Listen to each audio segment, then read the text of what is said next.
ये जरूरी है, लेकिन ये टेलीग्राम, अच्छा हाँ आ गया आ गया। कैसे होगा ये लिंक, कैसे होता है डिवाइस? टेलीग्राम भाई नहीं होगा ये तो, इसको हटाते हैं।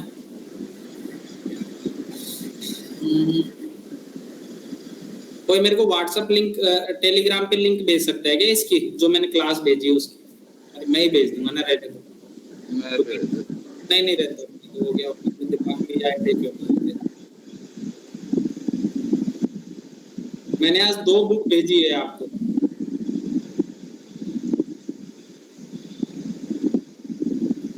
आई है क्या आपके पास फोटो सब लोगों के पास तो बुक की?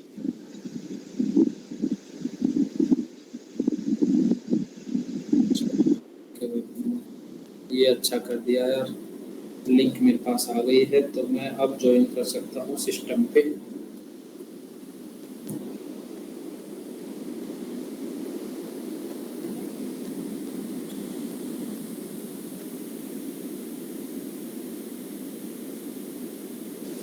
आवाज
हेलो हेलो, आवाज आ रही है?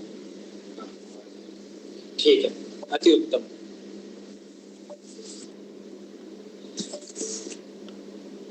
भाई जिन जिन लोगों ने फीस जमा नहीं कराई है, फीस जमा करा। बहुत गरीबी में जी रहा हूँ।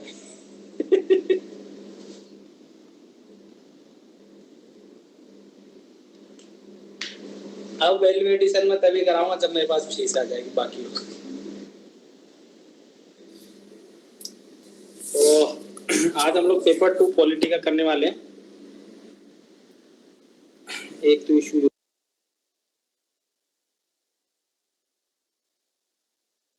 कि वो इसका थोड़ा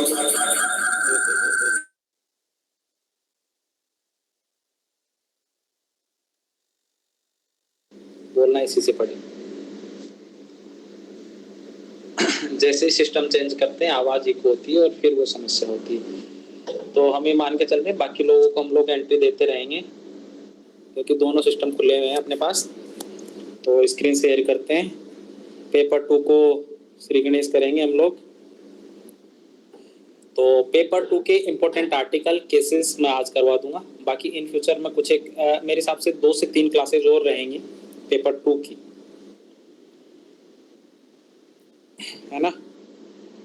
आज जितने भी इम्पोर्टेंट आर्टिकल यूज हो सकते हैं, जितने भी क्वेश्चन मतलब पीवाईक्यू में उन्होंने पूछे हैं इम्पोर्टेंट थीमेटिक बेस पे, उसको हम लोग आज कर लेंगे, थीम वाले जितने भी क्वेश्चन है। रही बात कुछ एक चीज़ों की,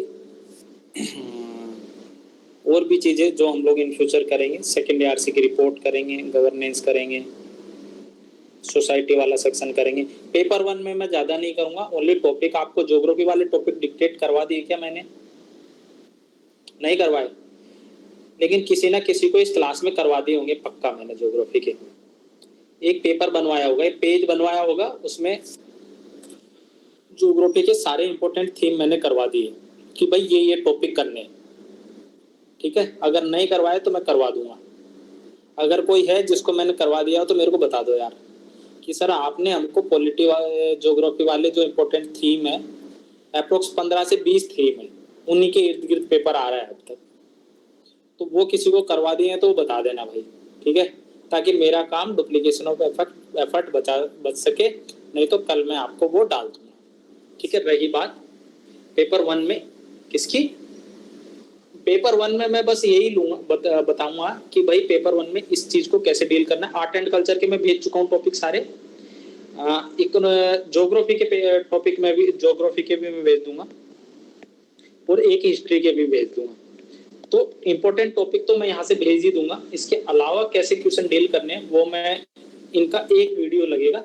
तो पेपर 1 में हार्डली मुझे लगता है कि 2 से 3 क्लासेस मैक्सिमम रहेगी, 3 क्लासेस में हमारा कंप्लीट हो जाएगा, क्योंकि एक में मैं बताने वाला हूँ कैसे डील करना है, तो दूसरा इंपॉर्टेंट टॉपिक तो मैं लिख के भेज दूंगा, उसकी क्लास की जरूरत नहीं है, तो कि आपके पास भी टाइम नहीं है, ठीक है। दूसरा रही बात इस प्रोग्राम की, तो मैंने बोला था कि 18 क्लासेज होंगी इसमें, तो आज 18वीं क्लास है, और इवन हम लोग अभी तक एक पेपर कंप्लीट हमने किया है, पेपर 3, उसमें भी पेपर 4 की एक क्लास बाकी, केस स्टडी वाली। निबंध के लिए एक क्लास में एक्स्ट्रा ले सकता हूं, जिसमें सारे एनेक्डोट टॉपिक वाइज में एक बार करवा दूं, ठीक है, पर वो जरूरी नहीं है कि मैं लूं अभी वो, लेकिन कोशिश करूंगा मैं लेने की, ठीक है, वो थोड़ी सबके लास्ट में होगी, ठीक है।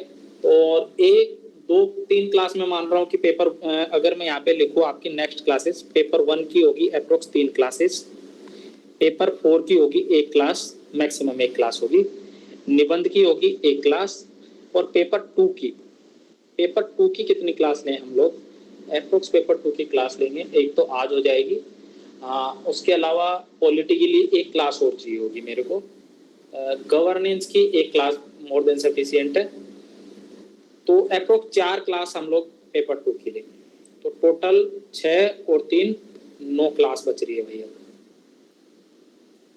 और 9 क्लासेस मैक्सिमम मैं मान के चल रहा हूँ अगले 15 दिन में, मतलब इस महीने में हम लोग अगस्त एंड तक हम लोग फ्री हो जाएंगे मेरे एंड से, ताकि मेरे से पीछा छूटे आपका और आप आराम से 15 दिन तक मौज मारो, ठीक है, मतलब मौज मारनी है मारो, फिर चर्चा करनी है करो, लेकिन मैं मान के चल रहा हूँ कि ये हो सकता है 8-9 क्लास हम मान के चल रहे हैं कि 8 से 9 क्लास में हम लोग पूरा चारों पेपरों का क्रक्स, इंपॉर्टेंट टॉपिक, थीम जैसे करना है सब कुछ क्लियर हो जाएगा, और अप्रोक्स क्लास हो जाएंगी टोटल 25, 17 ऑलरेडी आ चुकी है, 17 और आज 18, और अप्रोक्स 25-26 क्लासेस, मतलब 26-27,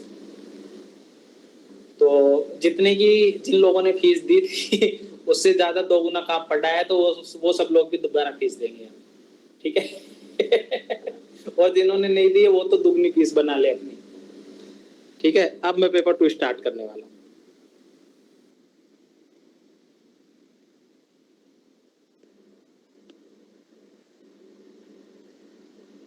हाँ देखो पेपर 2 की अगर मैं बात करूं तो पेपर 2 कैमरा ऑफ है आपका? है कैमरा ऑफ है क्या आपका? हाँ यार शर्म आ रही थी मेरे को, अरे मेरे लैपटॉप के कैमरे में कोई इशू आ गया है, एकदम ब्लैक आ रहा है बिल्कुल, हालांकि देखते रहो बुत बन के तो मैं खड़ा रहूंगा, इसे लाइट सोच रहा हूँ फ्लैश जला लेता हूँ चेहरे पे, ऑफ ही कर दो, रहने दो।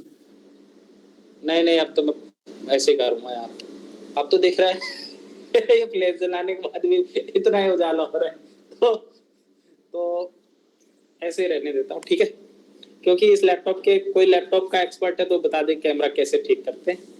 अब हम लोग स्टार्ट कर रहे हैं सेशन को, ठीक है। पेपर 2 का स्ट्रक्चर की अगर मैं बात करूं, यार प्रमोद फीस दोबारा नहीं देनी, टेंशन मत ले यार, वो तो क्या है मैं मजाक में बोलता रहता हूँ, ऐसे फीस के नाम पे छोड़ के चला गया क्लास यार ठीक है। पेपर 2 की अगर मैं बात करूं तो स्ट्रक्चर आपको पता है, पॉलिटी, गवर्नेंस, तीसरा पार्ट क्या है सोशल जस्टिस, और चौथा आईआर, ठीक है। हम लोगों का आईआर की हम लोग एक ही सेशन लेंगे, उसमें हमारा कंप्लीट हो जाएगा। आईआर मैंने करवाया है क्या क्लास में? अभी तक नहीं करवाया। तो फिर हम लोगों को क्लास बढ़ सकती है मित्रों। एक क्लास और बढ़ सकती है क्योंकि आईआर मैंने उसमें काउंट नहीं किया था। आईआर की 1 से 2 क्लासेज होंगी। इंपॉर्टेंट सेक्शन तो मैंने बता ही दिया, बस मेरे को इसमें पेस्टल बताना है। पेस्टल ही आंसर है इसका बस। इसके क्वेश्चन आएंगे 9, 10, 19, 20। ठीक है, 4 क्वेश्चन आएंगे। हमारा सीधा टारगेट है इसी को हिट करना है, और ये हमारे 20 से 22 मिनट की क्वेश्चन होने चाहिए, क्योंकि एकदम डायरेक्ट हिट होते हैं ये क्वेश्चन। कुछ भी नहीं, फ्रांस आ रहा है मतलब खत्म गेम। फ्रांस और यूएसए में से एक क्वेश्चन आ रहा है, कोई डाउट ही नहीं है। बांग्लादेश, अफगानिस्तान और नेपाल, भूटान में से एक देश आना ही वाला है। अफगानिस्तान को फिर भी हटा सकते हो, भूटान, नेपाल, बांग्लादेश में से एक देश आएगा ही आएगा। ठीक है, अगर मैं दूसरी ओर बात करूं, इंडिया की लास्ट ईयर एनर्जी सिक्योरिटी आया था, इस बार मिनरल सिक्योरिटी इंपॉर्टेंट है। ग्लोबल सप्लाई चेन वाला एग्रीमेंट किया ना हम लोगों ने अभी, वो इंपॉर्टेंट है। इंटरनेशनल ऑर्गेनाइजेशन का एक क्वेश्चन आता है। ऑर्गेनाइजेशन के लेवल पर अगर मैं बात करूं तो हम लोगों को इस बार WTO भी इंपॉर्टेंट है, क्योंकि उस पर अभी डिस्प्यूट चल रहा है 1-2 दिन से न्यूज में, मतलब पिछले 1-2 महीने से न्यूज में है। यूएनएस से रिफॉर्म अपने आप में इंपॉर्टेंट है। अगर और बाकी मैंने मेंस 365 आईआर वाली आपको भेज दी है, उसको टिक करके, तो उसमें से गो थ्रू और हो जाना एक बार। ठीक है, तो ये तो हो गए 4 क्वेश्चन आईआर के। और इस पेपर को करने का पहला टारगेट हमारा ये होना चाहिए कि 20 से 25 मिनट में ये 4 क्वेश्चन निपटाने हैं। इनमें से ये अलग बात है कि कोई क्वेश्चन अगर हमको नहीं आए तो पेस्टल फॉर्मेट डाल के कुछ भी लिख के आ जाओ, और उसके इर्द गिर्द आप लिख दोगे।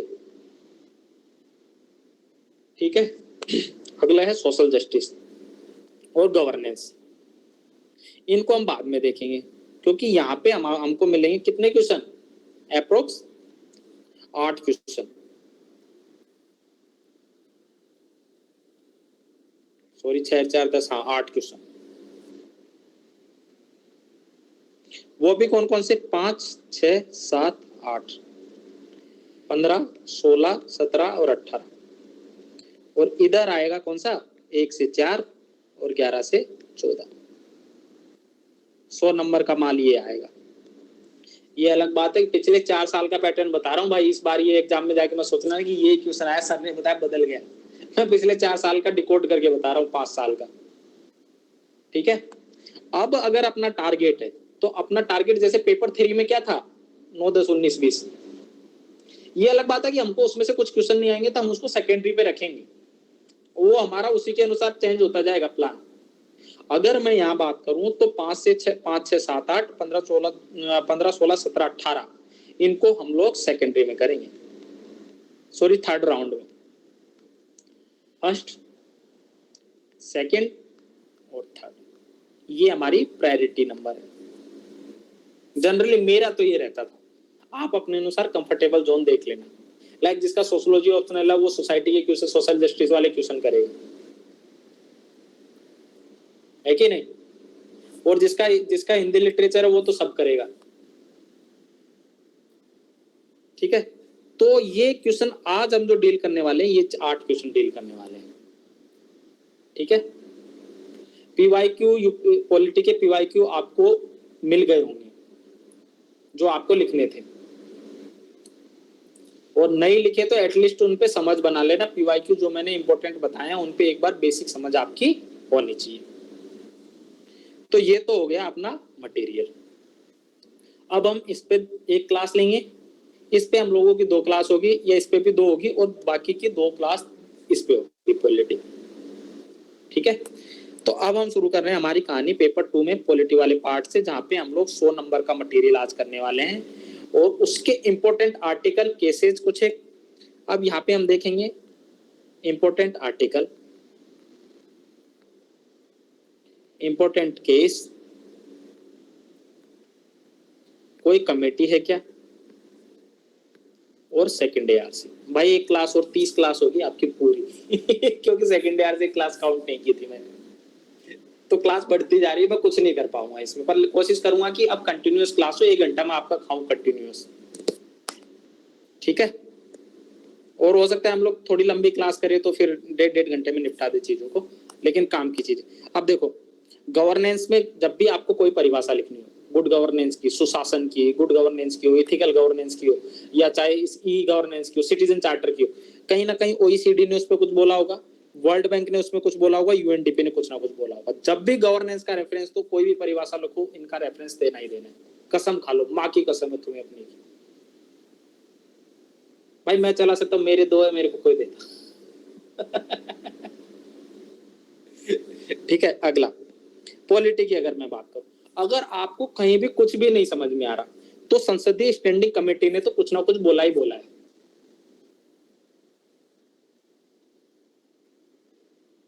अब जैसे यूपीएससी की रिपोर्ट आई ना, संसदीय समिति की रिपोर्ट आई, 131 रिपोर्ट, ऐसे हर एक टॉपिक पे कम से कम संसदीय कमेटी ने तो एक बोला ही है। और आर्गुमेंट ऐसे देना, जैसे अभी कुछ एक कॉपी देखी मैंने आज, एक क्या नाम है, अपने क्लास में एक लड़का है, उसकी मैंने कॉपी देखी, या फिर राहुल सर की भी कॉपी में एक इशू रहता है कि वो जनरल स्टेटमेंट लिख देते हैं कि भाई अगर डिनोटिफाइड ट्राइब का अगर क्वेश्चन है तो वो लिख देंगे एससी, ओबीसी और ईडब्ल्यूएस इनमें विभाजित है और इनका वर्गीकरण नहीं है। सिंपल आर्गुमेंट लिख देते हैं और वो एक लाइन में आर्गुमेंट भी खत्म हो जाता है। अगर इसी लाइन को आपको लिखना है कि रेन की कमीशन ने कहा है कि इन जो घुमंतु जनजातीय पीवीटीजी है, इनको एससी, ईडब्ल्यूएस, ओबीसी में डिवीजन है, लेकिन इनका स्पेसिफिक डिवीजन नहीं है, तो इस ये वाली बात, फर्स्ट बात और सेकंड बात में रात दिन का डिफरेंस आ जाता है। तो इस चीज को आपको डील करना है।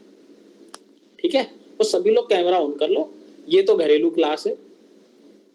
बाकी आज जो अभी कुछ देर पहले ना एक शिकायत आई थी कि कुछ लोग ना अभी सेशन में आए, वहां पे आए थे विजन में, तो यार एक बार ना जब भी विजन में आओ ना, तो उसको जब एंट्री करके आया करो मेरे से मिलने के लिए। फिर वो मेरे को बोलते हैं आपके स्टूडेंट ऐसे मस्ती में आते हैं कि उनका नाथी का बाड़ा समझ रखा है, घर में घुस जाते हैं जैसे। मैं इतना फ्रैंक इसलिए हूँ कि क्योंकि आपको कभी पूछने में इशू ना आए। मैं एटीट्यूड दिखाने लग जाऊं तो अलग चीज हो जाएगी फिर वो, लेकिन वो दिखाने का पर्पज नहीं है, क्योंकि तो उस चीज को यार प्रोसेस से आया करो थोड़ा सा, कि इसको अदरवाइज मत लेना, क्योंकि वो मेरे पे भी ऑब्लिगेशन आती है कि इन फ्यूचर कुछ होता है, कोई स्टूडेंट ऐसे आता है तो पूछ के आए तो थोड़ा ज्यादा अच्छा लगता है। ठीक है।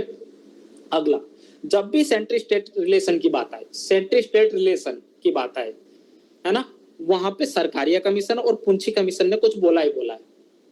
अगर सेंटर के हक की बात करनी हो आपको, अगर सेंटर के हक की बात करनी हो तो आपको सरकारी या पुंछी कमीशन, और जैसे ही स्टेट के हक की बात करनी हो, राज्य के हक की बात करनी हो, वहां पे राजमन्नार आयोग। कौन सा? राजमन्नार।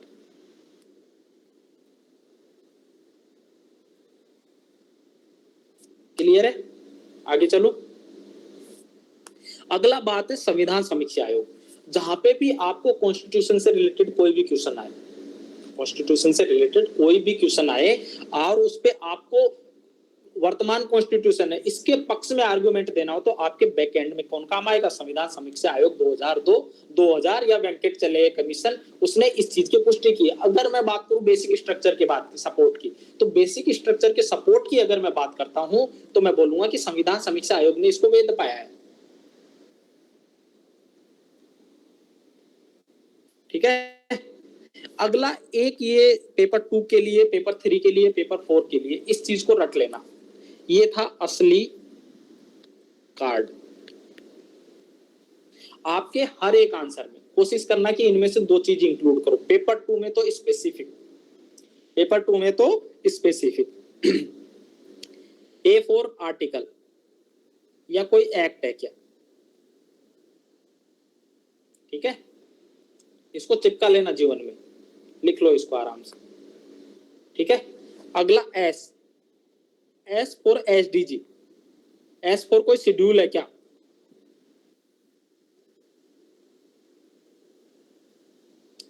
एल फॉर कोई लॉ, कोई कानून है क्या उससे रिलेटेड, या एक्ट हो गया ऑलरेडी यहाँ पे भी हो चुका है, या लॉ कमीशन की कोई रिपोर्ट है क्या? विधि आयोग की कुछ एक रिपोर्ट में अभी करवाऊंगा। जब भी आप उसके पक्ष में या विपक्ष में आर्गुमेंट दो ना, तो उस रिपोर्ट का नाम के साथ वो करना है। अगर कुछ भी याद नहीं आ रहा ना तो बोल देना लॉ कमीशन की रिपोर्ट में ऐसा बोला है। ठीक है। आई फॉर इंडेक्स, कोई इंडेक्स है क्या?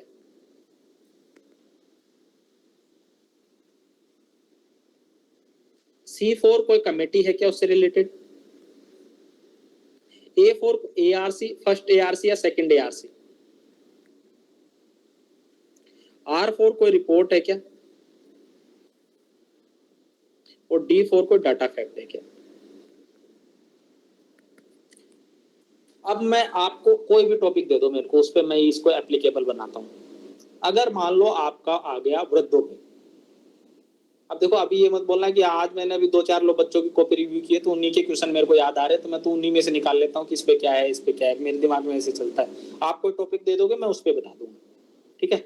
अगर मैं वृद्धों की बात करूँ, STS की बात कर लेते हैं, इसको निपटाते हैं, STS, ठीक है। जनजातियों की बात करते हैं। आर्टिकल है 330, 332, आर्टिकल 15, 16 हो गया।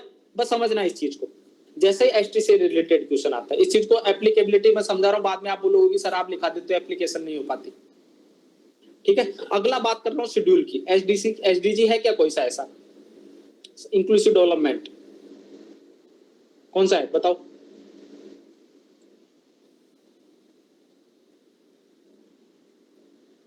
देख के बता दो। अगला है लो कमीशन की कोई रिपोर्ट है क्या? भाई नहीं है, काट दो। इंडेक्स है क्या कोई? हाँ है, वो भाषाओं से रिलेटेड, जो भाषाएं लुप्त हो रही थी जनजातियों संबंधित, उससे रिलेटेड एक इंडेक्स आया था कि भाई 1500 के आसपास भाषा विलुप्त हो रही है और इनकी प्राइमरी में हो रही है। कमेटी, हाँ भाई कमेटी है, रेन के कमीशन है, इदाते कमीशन है डिनोटिफाइड ट्राइब्स के लिए। एसटी के लिए कोई है क्या? अगला सेकंड ARC की कोई रिपोर्ट है क्या? कौन सी रिपोर्ट है?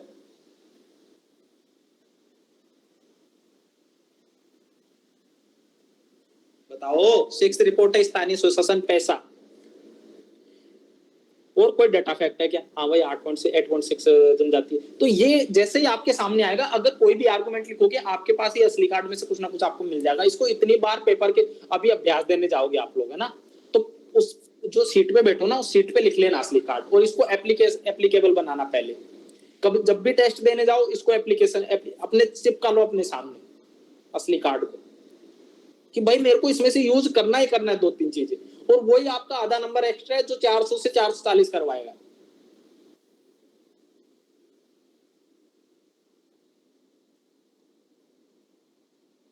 ठीक है, चलो आगे, देश आगे बढ़ रहा है, मैं भी बढ़ लेता हूं।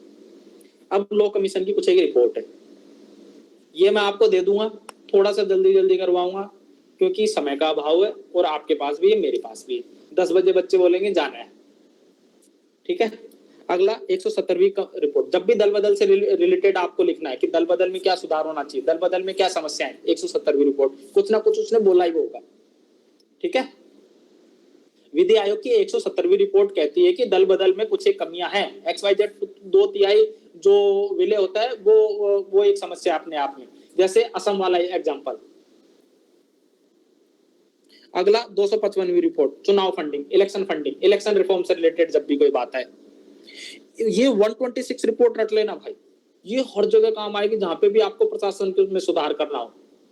126वीं, जहां पे भी प्रशासन में आपको सुधार करना हो, शिकायत निवारण तंत्र चाहिए ही चाहिए अपने ऊपर। जैसे शिकायत निवारण तंत्र की आवश्यकता की बात करोगे 126 रिपोर्ट पे बात करोगे आप। अगला, अगर पुलिस रिफॉर्म की बात आती है, अगर जेल रिफॉर्म की बात आती है, अगर कस्टोडियल क्राइम की आती है, UN कन्वेंशन चार्टर की बात आती है, तो अपने पास रिपोर्ट है 273,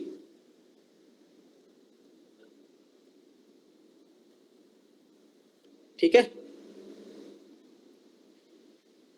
272वीं रिपोर्ट, 272वीं ट्रिब्यूनल रिफॉर्म और 273वीं है पुलिस सुधार। भाई पहले किसको करेंगे? पहले ट्रिब्यूनल को सुधारो ना, उसके बाद जेल को सुधारना, होना उल्टा चाहिए। लेकिन 272 पे पहले क्या करेंगे? ट्रिब्यूनल रिफॉर्म करेंगे, बाद में पुलिस सुधार करेंगे, उसके बाद ही तो आदमी जेल में जाएगा ना, पहले तो उसका ट्रायल होगा ना भाई। तो 272 में ट्रायल हो गया, 273 में जेल में भेज दिया उसको, ठीक है। और 126 में पहले उसको शिकायत निवारण तंत्र का मौका देंगे अपन, ठीक है, याद रहेगा ना। अगला ये 267 हेट स्पीच, और इसको तो रटी लेना भाई, इस बार इंपॉर्टेंट है थोड़ा सा, मृत्युदंड, राष्ट्रपति की शक्तियां। इसमें 2 केस है, मारूराम और शत्रुघ्न चौहान वाला केस। 2 केस याद है ना आपको? और 262वीं रिपोर्ट जब जहाँ पे आपने कोट कर दिया, आपके मजे हो गए, आपके पास कुछ कंटेंट बचा ही नहीं वैल्यू एडिशन के लिए। तो आई होप जहां पे भी जुडिशियल पेंडेंसी की बात हो वहां पे 221वीं रिपोर्ट होगी, 21 रुपए का प्रसाद चढ़ाना जुडिशियरी, ऐसे समझ लो कि भाई मेरा जो केस है ना इसको जल्दी से निपटा दो। कौन सी रिपोर्ट? 221वीं। 126वीं, अब देखो मैं याद कराता हूँ आप लोगों को जल्दी जल्दी। 170वीं 170वीं रिपोर्ट में क्या बोलूंगा कि भाई दल बदल में बहुत सारी दिक्कत हो रही है। 170 एक साथ कोई नहीं है, ठीक है, दल बदल कर लिया। 170 एक साथ कोई नहीं है, 0 हो गए, दल बदल हो गया, हमारे पास कोई सपोर्ट नहीं है, दल बदल से रिलेटेड कोई भी इशू करना वो। जैसे 126 पे जाएंगे शिकायत निवारण तंत्र, 126 के एक के सामने 2 लग गया तो त्वरित न्याय।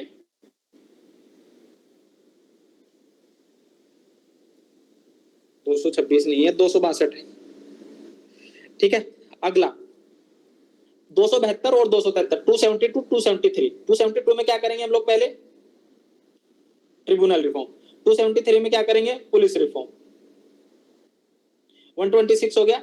एक 255, 5 का मतलब आंच, 5 का मतलब होता है 5 जहां पे भी आ जाता है ना वहां पे दिक्कत रहती है जनरली, 5 लोग, तो 5 का मतलब आंच, ऐसे समझो 5 आंच ऐसे है ना। और चुनाव फंडिंग में सबसे ज्यादा आंच की दिक्कत तो जहां पे भी 255 आ जाए ना ऐसे समझ लेना कि हाँ चुनाव फंडिंग में दिक्कत है। जहां पे भी इलेक्शन रिफॉर्म की बात आए 255 170।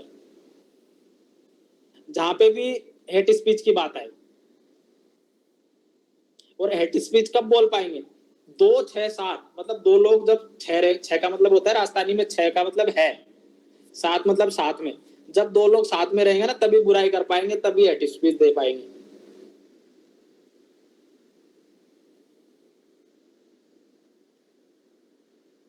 याद हो गई थोड़ी थोड़ी? एक बार और देख लेना इस तरीके से, या इस क्लास को देख लेना, बाद में काम हो जाएगा अपना, ठीक है। 4-5 टॉपिक सारे, बाकी इन टॉपिक्स को मैं ना वहां पे भी यूज करता जाऊंगा, ठीक है। जैसे जैसे मैं टॉपिक करवाऊंगा ना वहां पे भी मैं इनको बताता जाऊंगा, तो एक बार वहां से फिर से ये रिपीट हो जाएगी। मैं इसकी फोटो ले लेता हूँ ताकि इशू ना आए। अब मैं बात कर रहा हूँ प्रस्तावना की, एक एक टॉपिक लेके चलूंगा। प्रस्तावना पे क्वेश्चन, हाँ प्रमोद बताओ, कुछ पूछ रहे थे। सर हाँ इसको यूज कैसे करते हैं? हाँ वही बता रहा हूँ यार, अभी टेंशन, अभी यही बता रहा हूँ। विधि आयोग रिपोर्ट है। अरे यार माइक ऑफ कर दो, पुलिस वालों की आवाज आ रही, बगल वालों की, ठीक है। अभी किसी और का भी माइक ऑन है, हाँ अब शांति मिली मेरे को, ठीक है। तो मैं बात कर रहा हूँ जैसे ही अपने को यूज करना है। अब अगर मैं बात करूँ ट्रिब्यूनल रिफॉर्म की, अगर ट्रिब्यूनल की रिफॉर्म से रिलेटेड अगर कोई भी पॉइंट लिखना है आपको कि भाई ट्रिब्यूनल में इश्यू क्या है, कि सरकार का बहुत ज्यादा हस्तक्षेप है, सेपरेशन ऑफ पावर के विरुद्ध है एक तरीके से ट्रिब्यूनल, तो जहां पे भी आपको वो पॉइंट लिखना है आप लिखो ना कि भाई कौन सी रिपोर्ट, 272 रिपोर्ट में ट्रिब्यूनल रिफॉर्म की विधि आयोग बोलता है कि भाई ये सुधार करने की जरूरत है। जो आप लिखते हो कि भाई ट्रिब्यूनल में जो उसका अध्यक्ष है उसका कार्यकाल फिक्स होना चाहिए, उस चीज को लिखो कि 272 रिपोर्ट कहती है विधि आयोग की। जहां पे भी आप हेट स्पीच की समस्या की बात करते हो कि हेट स्पीच कम्युनल वायलेंस का एक बेसिक आधार है, तो वहां पे लिखो ना कि 267 रिपोर्ट कहती है कि भाई ये उसका बेसिक वो है कारण। जहां पे भी आपको आर्गुमेंट सब्स्टिट्यूट करना हो ना वहां पे इसका नाम लिखो। इसको 4-5 बार लिख लोगे ना अपना काम हो जाएगा, और 1-2 बार ये टेस्ट में यूज कर लिया तो आपका काम पक्का हो जाएगा। अब मैं बात कर रहा हूं प्रस्तावना, ठीक है। अब मैं यहां पे क्या करूंगा, कुछ एक या तो इंट्रो जो याद नहीं हो सकता, बाकी प्रस्तावना में मैं वो नहीं बताऊंगा कि हम भारत के लोग भारत को संपूर्ण प्रभुत्व संपन्न लोकतांत्रिक पंथ निरपेक्ष गणराज्य बनाने के लिए सामाजिक आर्थिक राजनीतिक न्याय, 5 प्रकार का न्याय, 5 प्रकार की स्वतंत्रता, वो पूरा नहीं पढ़ाने वाला। मैं बताने वाला हूं कि उसमें क्या कर सकते हैं, इंट्रोडक्शन क्या कर सकते हैं, उसका कंक्लूजन क्या कर सकते हैं, ठीक है। बाकी तो डिमांड के अनुसार लिखते जाना। अगला मैं बात करता हूं, इसमें ये डायग्राम आएगा डेमोक्रेसी में, जहां पे भी डेमोक्रेसी आए वहां पे ये डायग्राम बनेगा। रूल ऑफ लॉ, विधि का शासन, जन संप्रभुता, पीपल सोवरेनिटी और फंडामेंटल राइट्स या ह्यूमन राइट्स, और उसके बीच में डेमोक्रेसी। डायग्राम समझ में आया? अच्छे से बनाऊं? ये है डेमोक्रेसी, ये है रूल ऑफ लॉ, ये है पीपुल्स सॉवरेनिटी, ये है ह्यूमन राइट। डेमोक्रेसी से रिलेटेड कोई क्वेश्चन आया, आपको कंटेंट नहीं मिल रहा है, इसको चेक किया भाई। बेसिक आधार डेमोक्रेसी के 3 ही तो हैं। अब नानी पालकी वाला बोलते हैं कि संविधान के मूल्यों को मापने का वस्तुनिष्ठ पैमाना है प्रस्तावना। ये आपका इंट्रोडक्शन हो सकता है या कंक्लूजन हो सकता है। संविधान के कॉन्स्टिट्यूशन के जो वैल्यूज है ना, उनको मापने का अगर ऑब्जेक्टिव अगर कोई वो है स्केल, तो वो प्रस्तावना है। और प्रस्तावना संविधान का परिचय पत्र है। ये बोलते हैं कौन बोलते हैं, बता दो, इसका नाम बता दो मेरे को।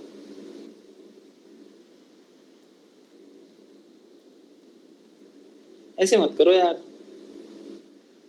के एम मुंशी। अति उत्तम छात्र। ठीक है, आगे चलता हूं। अब देखो, अंबेडकर का ट्रिनिटी, जहां पे भी आपका लिबर्टी का क्वेश्चन आए, जहां पे भी आपका इक्वलिटी का क्वेश्चन आए, जहां पे भी आपका बंधुत्व का क्वेश्चन आए, तीनों प्रस्तावना में है। और ये अंबेडकर की ट्रिनिटी है। अगर अब बात आता है कि प्रस्तावना का इंपोर्टेंस क्या है, तो ये है इंपोर्टेंस, ट्रिनिटी ऑफ अंबेडकर। अब इससे रिलेटेड 2 केस थे। एक केस तो था बेरुबारी केस, और दूसरा था केशवानंद भारती केस।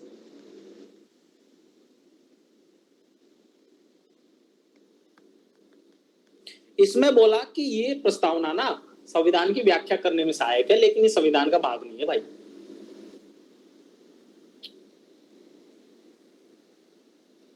लेकिन केशवानंद भारती में बोलता है कि भाई ये संविधान का अभिन्न अंग है। ठीक है, चलो आगे। बाकी थोड़ा अपने अनुसार देख लेना कि भाई इसको। अगला कुछ एक क्वेश्चन, जैसे ही समाजवाद का क्वेश्चन आए, डीएस नकारावाद है, डीएस नकारा केस। डीएस नकारा केस में कहता है कि भाई हमारा जो समाजवाद है ना, वो हमारे संविधान का अंग है। 42वें संविधान संशोधन में शामिल किया तो क्या हुआ? ये हमारे समाजवाद हमारे संविधान का मूल अंग है, लेकिन ये समाजवाद हमारे गांधीवादी समाजवाद की ओर झुका हुआ है। वो समाजवाद नहीं है जो वेस्टर्न कंट्रीज में।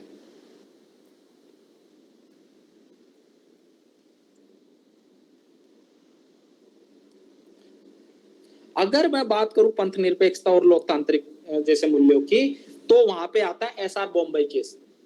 एसआर बॉम्बई में केस में पहली बार सुप्रीम कोर्ट कहता है कि भाई पंथ निरपेक्षता और लोकतांत्रिक जैसे मूल्य ना हमारे बेसिक स्ट्रक्चर का पार्ट है। अब देखो, अगर प्रस्तावना पे कोई क्वेश्चन आता है तो क्या पूछेगा? प्रस्तावना संविधान का बेसिक आधार है, प्रस्तावना संविधान की प्रतिकृति है, इसका महत्व क्या है? तो इंपोर्टेंस बता दोगे, ट्रिनिटी बता दोगे, डीएस नाकारा केस में इसका ये बता दोगे, एसआर बॉम्बई में पंथ निरपेक्षता बता दोगे, संविधान के 5 प्रकार की स्वतंत्रता उसका इंपोर्टेंस बता दोगे, 3 प्रकार के न्याय की बात कर दोगे, समता की बात कर दोगे, अवसर और उसकी 2 प्रकार की समता की बात कर दोगे, बंधुत्व की और 3 की बात कर दोगे। जैसे ये बताया, आपका इंपोर्टेंस खत्म। कंक्लूजन केशवानंद भारती केस से कर देना। इसके अलावा प्रस्तावना में कुछ आ सकता है मित्रों? तो हम सही जा रहे हैं सेशन में, चले आगे। एप्लीकेबिलिटी है ना इसकी, तो कौन पूछने आया था? वो कहाँ गया, वो क्या नाम है उसका, जिसको याद नहीं आ रहा था। ठीक है, कोई बात नहीं, अभी नाम नहीं लेता।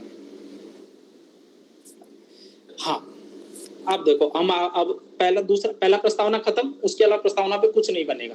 एक क्वेश्चन ये बन सकता है कि भारत का संविधान उदार का संविधान है, तो ये तो बेसिक आंसर है, इसको तो आप कर ही सकते हो कि उदार का संविधान है कि नहीं है। उसके बाद इसमें ना अंबेडकर जी का कथन याद रखना, मैं इसमें नहीं होगा वो, तो इसलिए मैं बता रहा हूँ। भारत का संविधान उदार का भारत का संविधान इस परिप्रेक्ष्य में सबसे बेहतर है कि वर्तमान विश्व में जो भी वर्तमान सबसे श्रेष्ठ व्यवस्था थी वो हमारे पास है। तो और कोई भी संविधान मौलिक नहीं होता, उन्होंने भी कहीं ना कहीं से सीखा होगा। तो हमारा संविधान इस अर्थ में मौलिक है कि हमने पूरे विश्व की जो भी बेटर व्यवस्था थी, जो बेस्ट प्रैक्टिसेस थी, उनको अपने अनुसार ढाल लिया है। बाकी आपको पता ही है कि कौन से संविधान से क्या लिया है, यूएसए के से, उसको ऐसे लिखना कि भाई यूएसए से क्या लिया, यूके से क्या लिया, तो उनकी एक एक परिभाषा और उसमें मौलिकता हमारी क्या है। हमारी मौलिकता क्या है? हमारी मौलिकता डीएस नकारावाद। हमारी मौलिकता क्या है? एसआर बॉम्बेवाद। हमारी मौलिकता क्या है? केशवानंद भारतीवाद। आई होप कि कनेक्ट कर पा रहे होंगे। पेपर 2 जिन लोगों ने पढ़ लिया वो अच्छे से कनेक्ट कर पा रहे हो जो मैं बोल रहा हूँ। तो वहां पे मौलिकता वाले एस्पेक्ट में जैसे ही आपने सुप्रीम कोर्ट के केसेस के साथ बात की, आपके आर्गुमेंट को काटने वाला कोई बचेगा ही नहीं। समझे मित्रों? चले आगे। इसके अलावा कोई क्वेश्चन नहीं बन सकता इस वाले सेक्शन से, ठीक है। अब ये अलग बात है कि वो कुछ एक चीज आगे डिस्कस करूंगा कि जो संविधान है संघवाद की ओर झुका है या एकात्मक राज्य की ओर झुका, वो मैं आगे डिस्कस करूंगा सेंट्रल स्टेट रिलेशन में, ठीक है। मैं लिख के दे रहा हूँ, इस क्लास में डिस्कस करूंगा इससे एक सिंगल पीवाईक्यू ऐसा नहीं बचेगा जो इससे सॉल्व ना हो। बस मेरी फीस नहीं दोगे आप फिर, ठीक है। अगला मैं फंडामेंटल राइट्स की बात करता हूँ। अगली मैं बात करता हूँ फंडामेंटल राइट्स की। आर्टिकल 14, आर्टिकल 21, ये है golden triangle of constitution. Ambedkar ji का डायलॉग था ये भाई साहब, मैंने नहीं बोला है। एक और है गोल्डन ट्रायंगल, वो मेरे को याद नहीं आ रहा, अभी बाद में बता दूं, ठीक है। उसमें है आर्टिकल 25, आर्टिकल 29 और एक और है कोई सा, अभी मेरे को याद नहीं आ रहा, ठीक है। उसको बाद में कराता हूं। अब देखो, अब अपने को क्वेश्चन आ जाता है कि मूल अधिकार क्या है। एक्चुअली मूल अधिकार क्या है? मानव के सर्वांग कोई भी राइट के बारे में, आर्टिकल 19 के बारे में आ जाए, आर्टिकल 21 के बारे में आए, दो इसके फेवरेट है। और आर्टिकल अब नया आ सकता है 20 की या 22 के बारे में आ सकता है मैक्सिमम, इससे बाहर नहीं जाएगा। जैसे जेल रिफॉर्म की बात आई, ये दोनों आर्टिकल यूज आएंगे। जैसे जेल रिफॉर्म की बात आई, ये आर्टिकल यूज आएगा। अपने को कंटेंट यही यूज करना है, बस इसका पर्सपेक्टिव बदल जाएगा हर जगह। नीलबत्ती बेहरा बनाम उड़ीसा राज्य 1993, नीलबत्ती बेहरा वर्सेस उड़ीसा राज्य 1993, उसमें सुप्रीम कोर्ट कहता है कि मूल अधिकार इसलिए हैं कि उनको वास्तविक रूप में ही पुनर्स्थापन किया जा सकता है। उनकी क्षतिपूर्ति नहीं की जा सकती, उनको वास्तविक रूप में ही पुनर्स्थापन किया जाएगा। समझ पा रहे हो मेरी बात? भाई ऐसा नहीं है कि आपकी टांग काट दी तो दूसरी टांग लगवा दी, आपकी पहले वाली टांग ही लगाई जाएगी। ऐसे वो पॉसिबल नहीं है, लेकिन मैं बता रहा हूं समझाने के तरीके से, ठीक है। अगला अधिकार। अब अधिकारों का ना कुछ एक वो रहता है, अधिकार कितने प्रकार के हो सकते हैं, इस चीज को समझ लेना एक बार।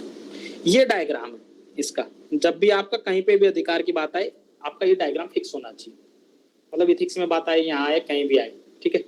ये होते हैं ह्यूमन राइट, जो सार्वभौमिक रूप से स्वीकार्य है, मतलब इससे बाहर कुछ है ही नहीं।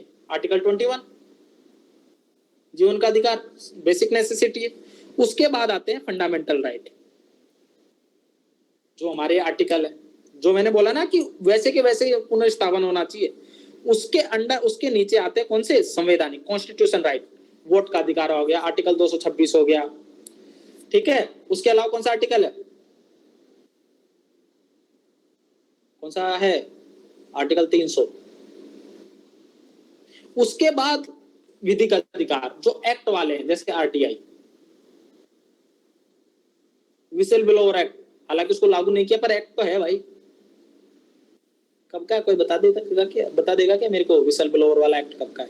और उससे लिए सुप्रीम कोर्ट का केस क्या है? उसकी फीस माफ 2017 का है शायद।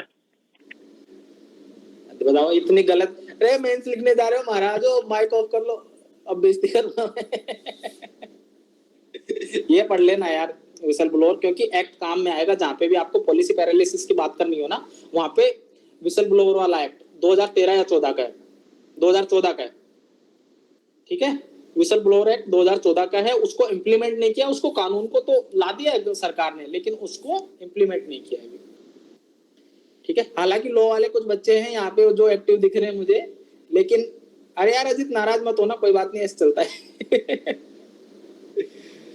अगला मैं बात करता हूँ आर्टिकल 19 की, युक्त निर्बंधन की, ठीक है। युक्त निर्बंधन ऑलरेडी आर्टिकल में उसमें है, लेकिन इससे रिलेटेड कुछ एक चीजें एक चीज, आंदोलन लोकतंत्र की राजनीति के स्वास्थ्य का मतलब डेमोक्रेसी के जो हेल्थ है ना, अगर उसको हमको बेटर रखना है तो उसके लिए आंदोलन जरूरी है, उसके लिए आर्टिकल 19 जरूरी है।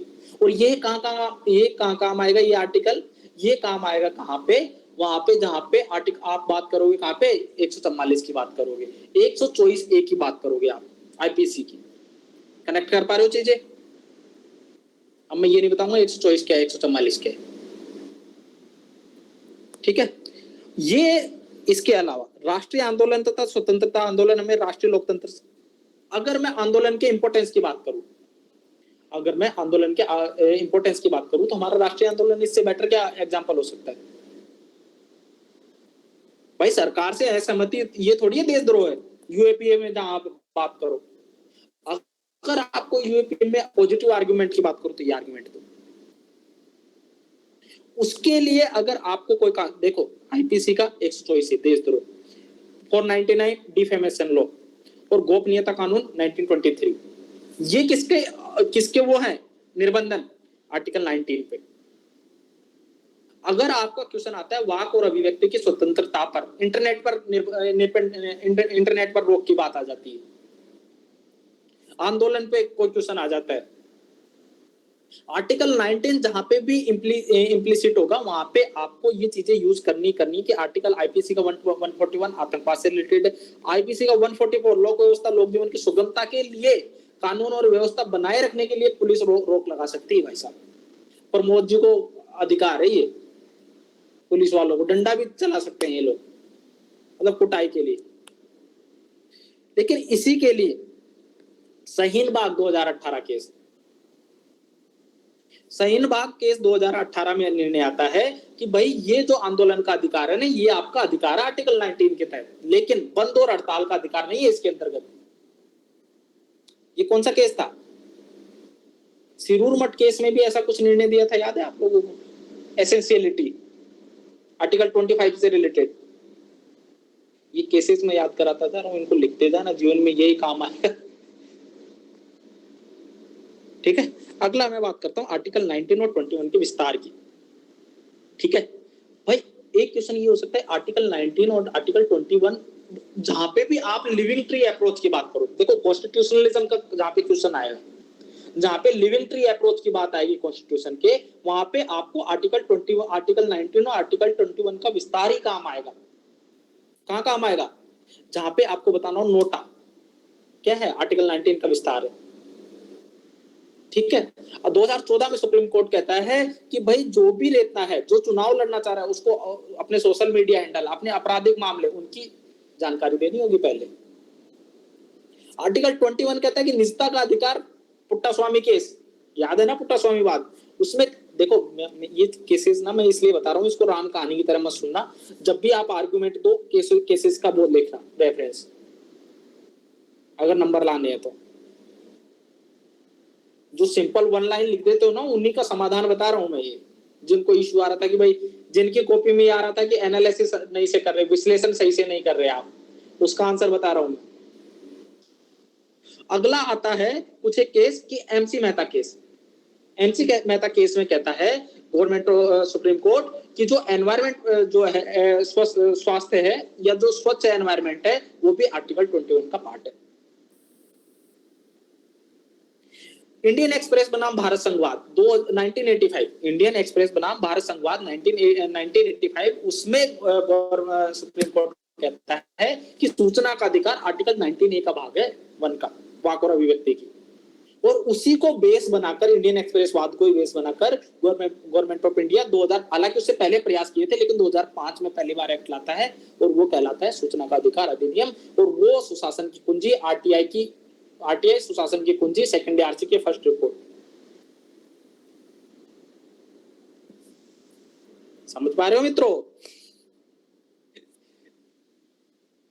थोड़ा स्लो हो गया, बहुत स्लो भाई साहब, मेरे को लग रहा है इस तरीके से तो मैं 3 पेज ही करवा पाऊंगा, लेकिन मेरे हिसाब से समझ में ऐसे ही आएगा। अगली बात कर रहा हूं मैं अल्पसंख्यक से रिलेटेड। जो स्लो नहीं हो क्या? स्पीड ज्यादा है, स्लो नहीं हो। स्पीड ज्यादा है ये भी, यार ऐसे मत करो यार, इतना स्लो स्लो एक एक केस बता रहा हूँ, एक एक डिटेल्स दे रहा हूँ, कहाँ यूज करना है वो भी सिखा रहा हूँ। दृष्टि वाली लाइब्रेरी में जा रहे हो ना, वहाँ के मेंटरों के बारे में बताओ कुछ। एक आशा मैम है, वो 2-4 बच्चे आए सर दृष्टि की लाइब्रेरी में, एडमिशन लेने के बाद सिलेक्शन हो जाता है डायरेक्ट। मैंने कहा होता है। वहाँ पे एक आशा मैम है, वो देखने आते कि हाँ ठीक हो ना, अंगूर खाओगे बेटा, हाँ खा लो बेटा, बाकी कोई दिक्कत, घर वाले सब ठीक है।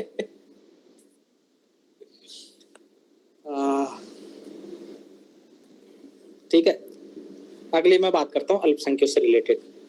अगर मैं कॉन्स्टिट्यूशन के आर्टिकल की बात करूं तो सबसे पहले आर्टिकल 29, आर्टिकल 30। अदर आर्टिकल्स की बात करूं 14, 15, 16, 17 समानता की बात करेंगे अल्पसंख्यकों की। अगले कुछ एक आर्टिकल है 385 और 350 बी। वो क्या कहेंगे कि आर्टिकल 350 ये कहता है कि अल्पसंख्यकों को अपनी मातृभाषा को बचाए रखने की स्वतंत्रता है। भाई साहब, वो उनकी भाषा में ही उनको शिक्षा दी जाए, प्राथमिक शिक्षा। और 350 भी कहता है कि उनके लिए एक भाषाई आयोग का गठन हो। समझ पा रहे हो? तो अल्पसंख्यकों के लिए कौन कौन से प्रोविजन है? कौन कौन से अल्पसंख्यकों की बात करता है? भाषाई और धार्मिक अल्पसंख्यक। इनकी मान्यता के लिए सुप्रीम कोर्ट ने कुछ एक गाइडलाइन दी है कि कौन से की मान्यता किस लेवल पर दी जाएगी। और भारतीय संविधान में लेकिन इनको परिभाषित किया है क्या? नहीं किया है। बस ये बताया कि किस आधार पर होंगे। और इसका बेसिक क्या था कि सुब्रत वर्गों के रूप में इनका संरक्षण किया जाए। अब इसके लिए गवर्नमेंट स्कीम है, जो भी गवर्नमेंट स्कीम है वो मैं सोसाइटी में करवाऊंगा, टेंशन मत लो। Social issue, social. अगला इंपॉर्टेंट जो यूपीएससी का अलग प्यार है, हद लेवल का, जो जिसको बोलते हैं कि दिल के करीब है एकदम, ये है धर्मनिरपेक्षता। अंग्रेजी में क्या बोलेंगे इसको? सेक्युलरिज्म। अच्छा हाँ, ये तो अंग्रेजी में भूल जाता हूँ ना कभी कभी। ठीक, धन्यवाद आप लोगों को। ठीक है, पहले इसके केस देख लेते हैं। तो डीएस नकारा केस ऑलरेडी मैं बता चुका हूं ना भाई। डीएस नकारा बेस, उसमें बोला था कि डीएस नकारा, गांधी जी भी नकारा थे और ये हमारा समाजवाद भी नकारा हो गया है। किसकी तरफ? गांधीवाद की ओर झुक गया है। मैं बस याद कराने के लिए बता रहा हूँ, गांधी जी के लिए ऐसे मत बोलना भाई कोई भी। ठीक है, अगला है कि गांधीवाद की ओर झुका, ऑलरेडी मैं बता चुका हूँ। अगला जो पार्ट है वो है समाथा बनाम आंध्र प्रदेशवाद, 1997। समंथा हीरोइन है ना यार, साउथ इंडिया की।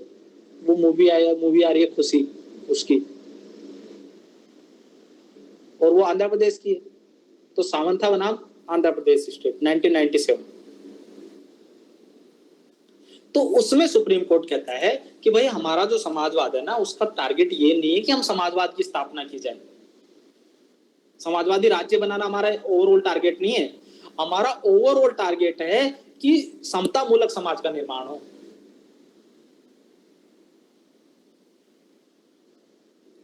ठीक है, 2 केस हो गए, बहुत है। धर्मनिरपेक्षता, धर्म से सैद्धांतिक दूरी, इसका बेसिक अर्थ ये है।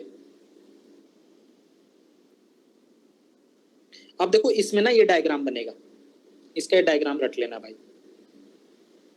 3, ये है 3 गोला। इसको मैं अच्छे से बनाता हूं, तो जगह नहीं है मेरे पास। फीस भी तो तुम नहीं देते हो, ऐसे ही देते हो, तो मैं भी ऐसे बनाऊंगा।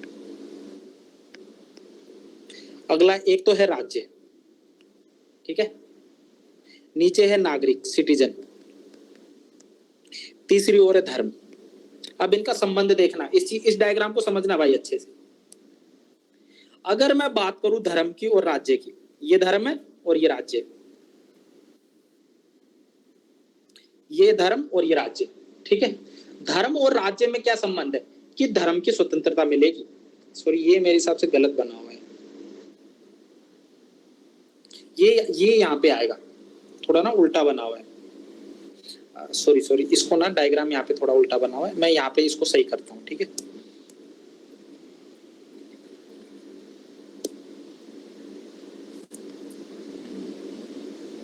इतनी स्क्रीन पे चल जाएगा ना काम, अगर मैं यहाँ बनाऊं तो। एक तरफ है स्टेट, एक तरफ है कौन? सिटीजन, और एक तरफ कौन है? रिलीजन। अब सवाल ये है कि रिलीजन और सिटीजन में क्या संबंध है? रिलीजन और सिटीजन में क्या संबंध है? रिलीजन और सिटीजन में सबसे बड़ी जो संबंध है वो है कौन सा? धर्म की स्वतंत्रता का। ये वैसे वो ठीक है।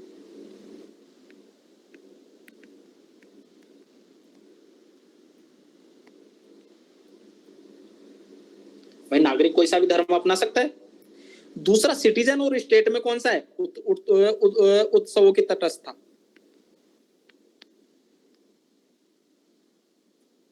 अरे यार बैटरी डाइट।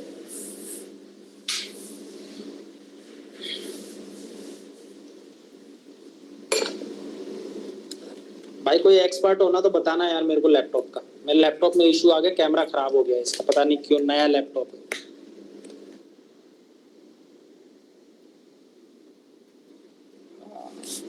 तो उजाला कर दे।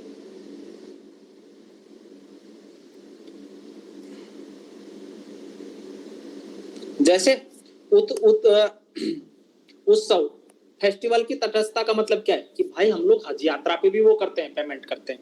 हम लोग अमरनाथ यात्रा पे भी हम लोग स्टेट स्पॉन्सर करता है। और तीसरा, दिवाली और ईद दोनों की तो छुट्टी मिलती है, नवरोज की छुट्टी मिलती है।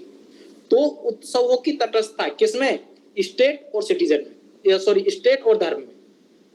स्टेट किसी धर्म के साथ भेदभाव नहीं करता।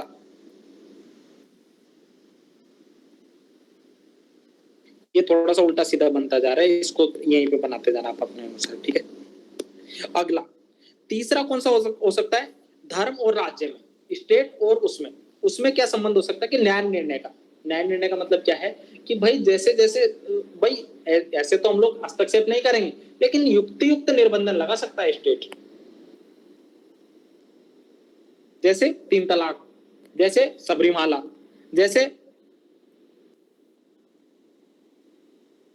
सिरूर मठ।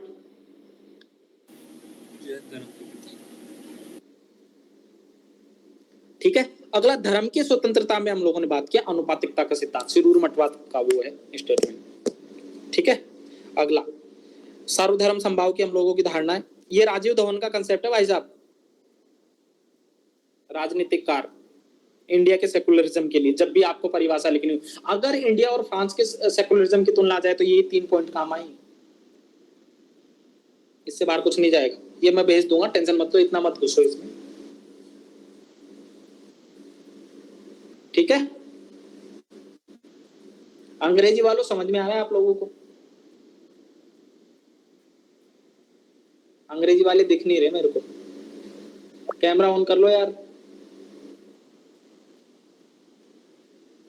ठीक है, कोई नहीं, मैं मान के चल रहा हूँ कि समझ में आ रहा है। नहीं आ रहा होगा तो भी मैं क्या कर सकता हूँ यार, इतनी अंग्रेजी आती है मेरे को, ठीक है।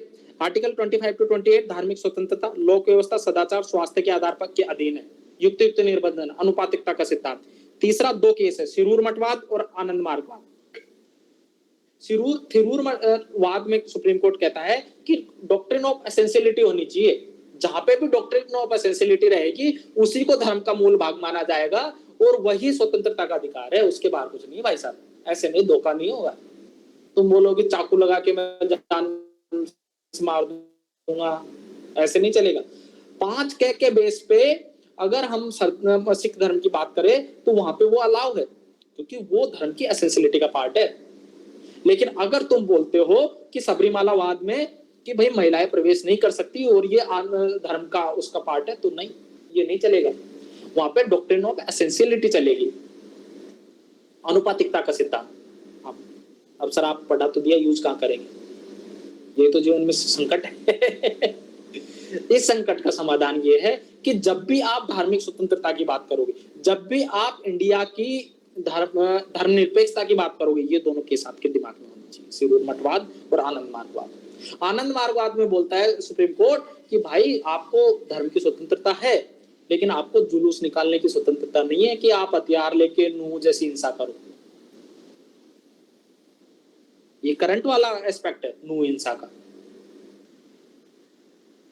कि भाई ऐसा नहीं है कि आप अगर ईद है तो आप पत्थर मार के बसों का शीशा फोड़ो, ठीक है।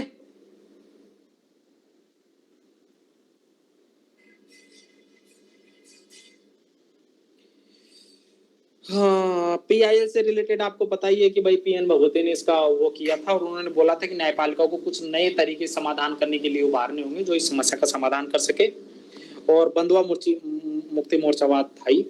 अब दो चीज होती है, एक तो पंथ निरपेक्षता और धर्म निरपेक्षता। आई होप कि आपको पता होगा पंथ निरपेक्षता क्या होती है, धर्म निरपेक्षता क्या होती है। अंकुर टी शर्ट को सही करके बैठो।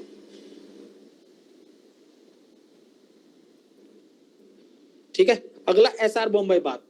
ऑलरेडी मैं आपको बता चुका हूँ कि SR बॉम्बे बात इसमें क्या कहा।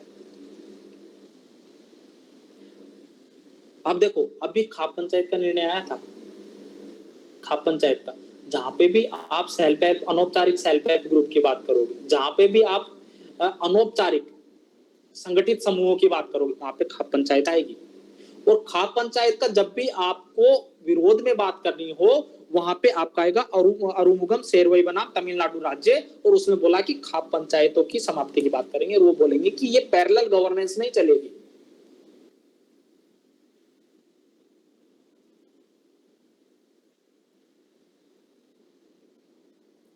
जैसे ही आप बात करोगे धर्मनिरपेक्षता, पंथ निरपेक्षता की, आपको 42वां संविधान संशोधन याद होना चाहिए। तो अगर पंथ निरपेक्षता की अगर मैं बात करूं, आपको धर्म निरपेक्षता की बात करूं, 42वां संविधान संशोधन 29-30 आर्टिकल 25, 26, 27, 28 ये हो गए। इसके अलावा युक्त निर्बंधन, सिरूर मठवाद, आनंद मार्गवाद और SR बॉम्बेवाद, धर्म निरपेक्षता खत्म। इसके अलावा कोई आर्गुमेंट बन ही नहीं सकता। बताओ बन सकता है क्या सब्स्टिट्यूट करने के लिए? बाकी तो दुनिया चलेगी ऐसे, जो तुम बोलोगे वो चलेगी। वैसे पेज भरने के तरीके तुमको 1000 आते हैं, और नहीं आते होंगे तो मैं बता दूंगा, लास्ट में टेंशन मत लो, अभी तो सही से पढ़ लो। ठीक है, ये ऑलरेडी मैं करवा चुका हूं। ये एक केस था जो हिरासत में मौत, हम लोगों ने कौन सी रिपोर्ट पढ़ी थी विधि आयोग की, बताओ मेरे को अभी जल्दी से बता दो। विधि आयोग की कौन सी रिपोर्ट थी जेल सुधार से रिलेटेड?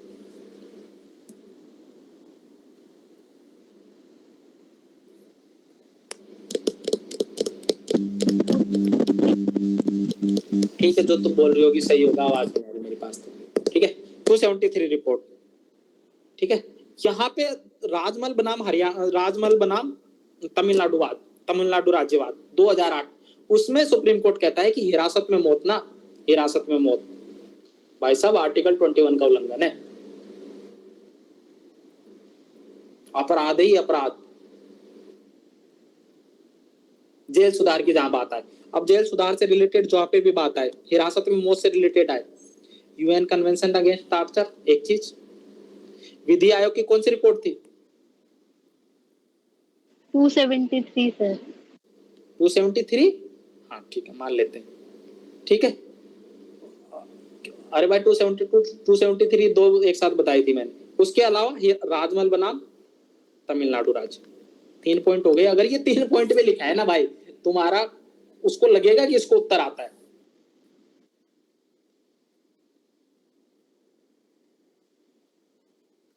अगला बात कर रहा हूं मैं DPSP की।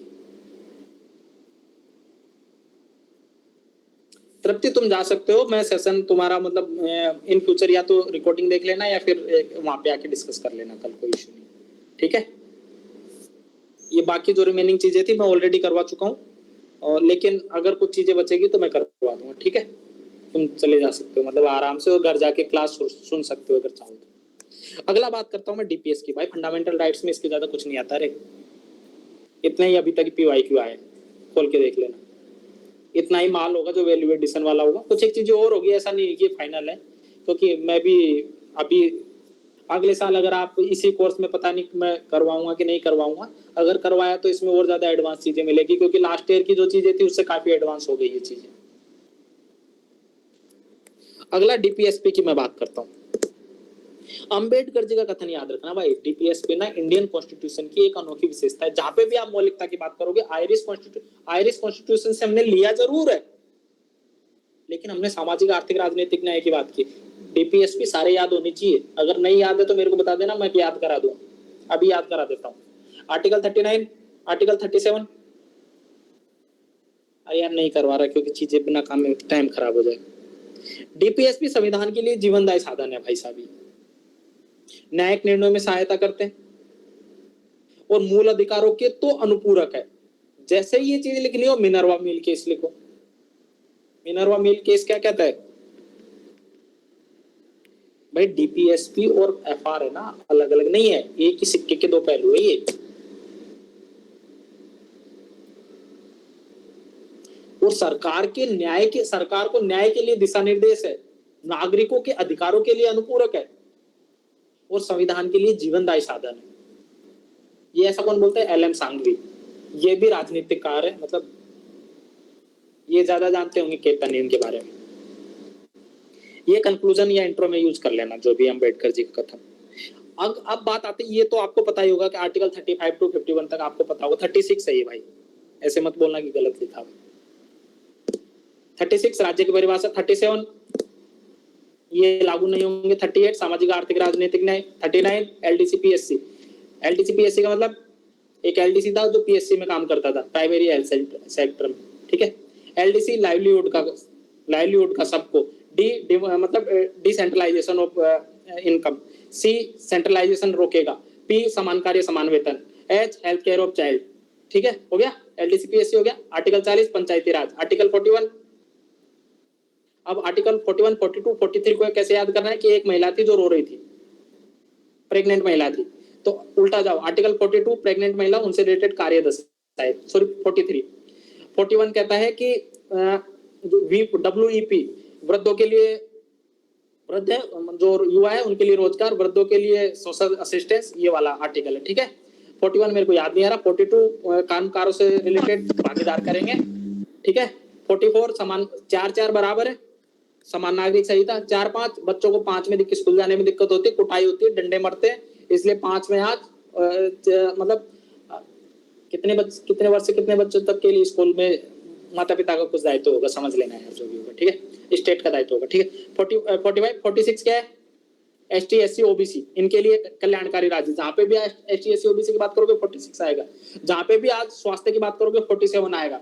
जहां पे भी 48 उसका पशु पक्षी और उनके संरक्षण की बात करोगे 48 आएगा। 49 की बात करोगे जो भी मॉन्यूमेंट वगैरह है उनके संरक्षण की बात करोगे। 51 में क्या करोगे?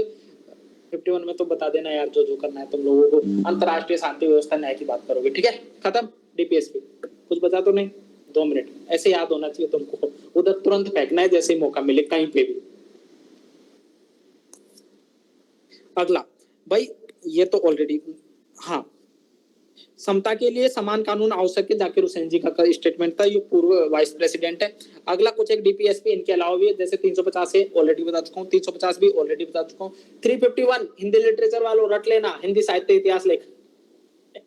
वहां पे हिंदी भाषा के प्रचार प्रसार के लिए केंद्र ने क्या किया? ये किया भाई साहब, आर्टिकल 51 बना, 351 बना के गए। और 335 ST SC आरक्षण की बात करता है, खत्म।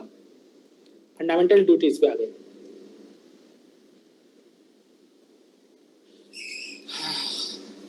थोड़ा मैं पानी पी लेता हूँ।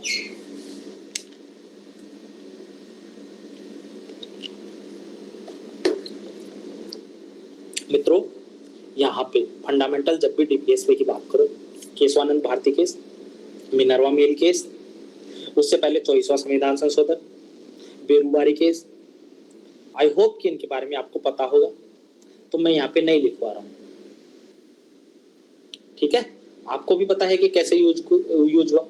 Government of India, specially Indira Gandhi ji और सुप्रीम कोर्ट के बीच जो तनातनी चली 24वें संविधान संशोधन से उसके बाद तक की जो कहानियां हैं वो आपको पता होगी, तो मैं नहीं बता रहा हूँ, ठीक है। 24वां 25वां संविधान संशोधन, उसके बाद में केशवानंद भारती केस, और उससे पहले बेरुबारी, उससे पहले वो अलग अलग दुनिया चल रही थी, उसके बारे में मैं नहीं बता रहा हूँ। और उतना मैं मान के चल रहा हूँ कि आप लोग मेंस लिख रहे हो तो आपको वो सारी चीजें पता होगी, बस मैंने रिवाइज करवा दी है। अगला बात करता हूँ मैं फंडामेंटल ड्यूटीज की। भाई साहब मोस्ट इंपोर्टेंट है, इस बार 5 स्टार लगा लो इसके। इसके लिए कुछ एक चीजें, ये डायग्राम चेप लो। एक तरफ राज्य की नैतिकता है, दूसरी तरफ नागरिक की नैतिकता है। राज्य की नैतिकता कैसे दिखेगी? डीपीएसपी से। नागरिक की नैतिकता कैसे दिखेगी? फंडामेंटल ड्यूटीज के अनुपालन से। यहाँ पे डीपीएसपी और एफआर दोनों है राज्य की नैतिकता दर्शाने के लिए। इतना तो काला मैं हूं नहीं जितना मैं इस कैमरे में आ रहा हूं।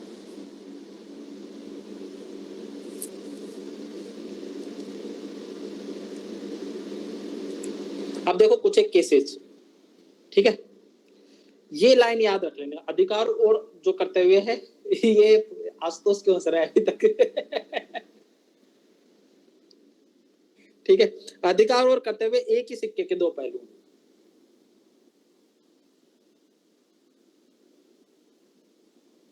अब गांधी जी की एक लाइन याद रख लेना भाई, वास्तविक अधिकार आपके कर्तव्यों को के प्रदर्शन का परिणाम है। वास्तविक अधिकार आपके कर्तव्यों का प्रदर्शन का परिणाम है। ये कोटेशन नहीं है, वहां पे भी काम आएगी, ऐसे में भी, ये इथिक्स में भी काम आएगी। गांधी जी ने हिंद स्वराज में लिखा है ये बात कि आपके अधिकार आप तभी प्राप्त कर सकते हो जब आप अपने कर्तव्यों को पूर्ण रूप से निभा सको। ऐसे भी लिख देना, वास्तविक अधिकार कर्तव्य का अनुपालन का परिणाम है, ऐसे भी लिख देना। और अगर मैं बात करूं आप अधिकारों का अनुपालन कैसे कर सकते हो, प्रैक्टिकल समझो इसको। आप अधिकारों का अनुपालन तभी कर सकते हो जब दूसरे के कर्तव्य दूसरा अपने कर्तव्य का अनुपालन करे।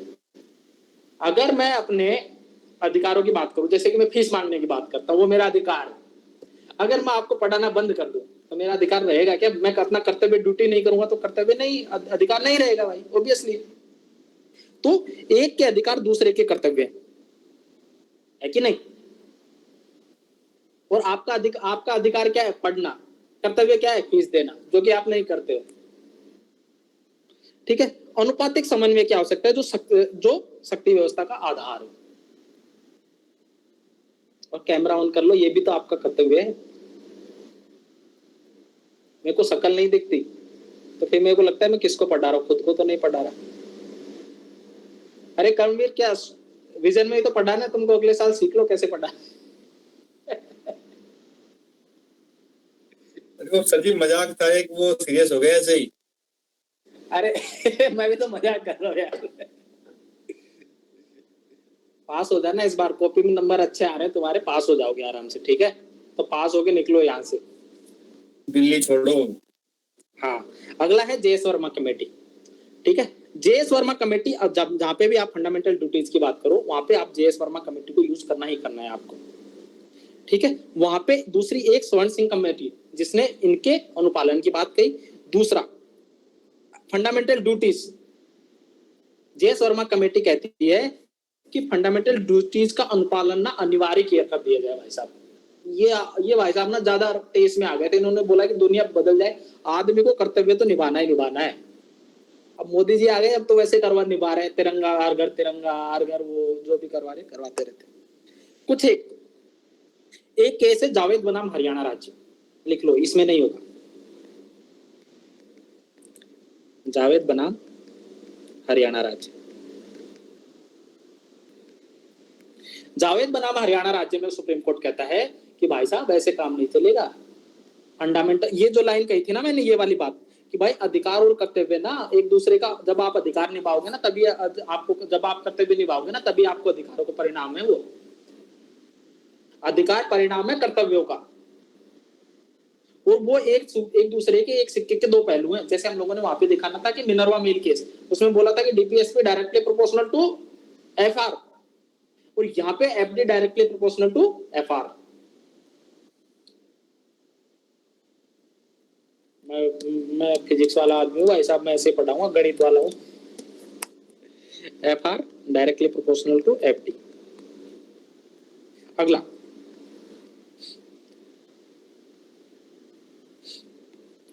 ऑलरेडी ये सारी चीजें बता चुका। कर्तव्य क्या है? 3 लेवल पर हो सकता है। इथिक्स के एग्जांपल, पर्सनल लेवल पर हो सकता है कि भाई रोड एक्सीडेंट में किसी को बचाना। परिवार के लेवल पर माता पिता की सेवा करनी भाई साहब। तीसरा, समाज के लेवल पर भाईचारा बना के रखना है। तो ये वाली लाइन याद रख लेना भाई साहब, JF कैनेडी की, कहीं भी फेल देना इसको। ये मत पूछो कि देश आपके लिए क्या कर सकता है, ये बताइए कि देश के लिए आप क्या कर सकते हैं। मोदी जी ने बोला है आजकल ये लाइन, अमित शाह जी की तो स्पेशली लाइन है। ये मत पूछिए कि देश आपके लिए क्या कर सकता है, ये पूछिए कि देश के लिए आप क्या कर सकते हैं। इसको कहीं पे भी चिपका सकते हो इस लाइन को। अधिकार कर्तव्य हो, सर्वोत्तम कार्य प्रणालियों से भी बेहतर कार्य प्रणाली हो, कहीं पे भी। और मजेदार बात ये है कि अगर इथिकल जो ऐसे आते हैं ना, जो कि इस बार एक ही आएगा, मैं मान के चल रहा हूँ कि एक ऐसे आपका दूसरे वाले टाइप का आएगा, तो उसके लिए तैयार रहना झटके के लिए। रंगनाथ मिश्रा केस में भी सुप्रीम कोर्ट ने माना कि भाई जो फंडामेंटल ड्यूटीज है ना, इनको भी अनिवार्य कर दिया जाए। और इसके लिए कौन सा कानून है? राष्ट्रीय गौरव अपमान अधिनियम 1971 का, ध्वज संहिता 2002 वाली, एसटी एससी के लिए भ्रष्टाचार निवारण अधिनियम 1987, वृद्धों के सम्मान हेतु 2007 का अधिनियम, और दहेज निषेध अधिनियम 1961। अगर मैं बात करूं कि गवर्नमेंट ऑफ इंडिया ने डीपीएसपी के लागू के लिए कौन कौन से प्रावधान किए हैं, तो वहां पे डीपीएसपी आ जाएगा, वहां पे ये एसटी एससी जो अधिनियम वो आ जाएगा, आरक्षण का प्रावधान आ जाएगा, पंचायती राज आ जाएगा।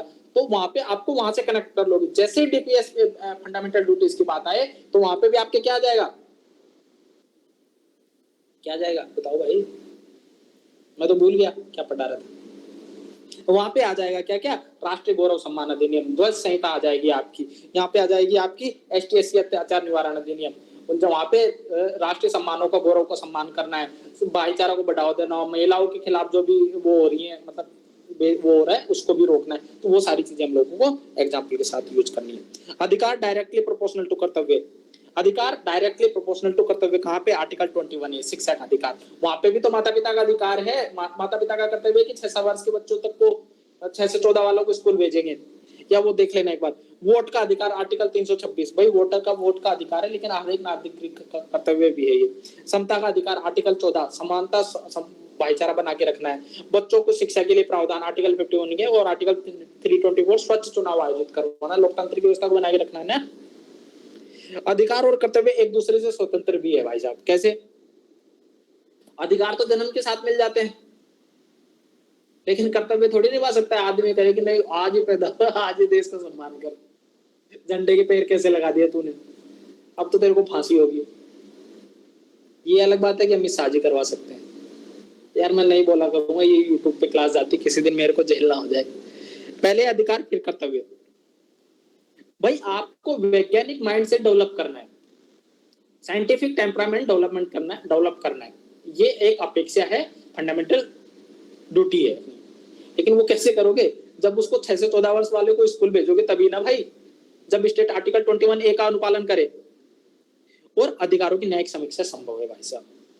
तो इस तरीके से हमारा यहाँ तक का मटेरियल खत्म होता है। अब मुझे लगता है कि हमको चलना चाहिए।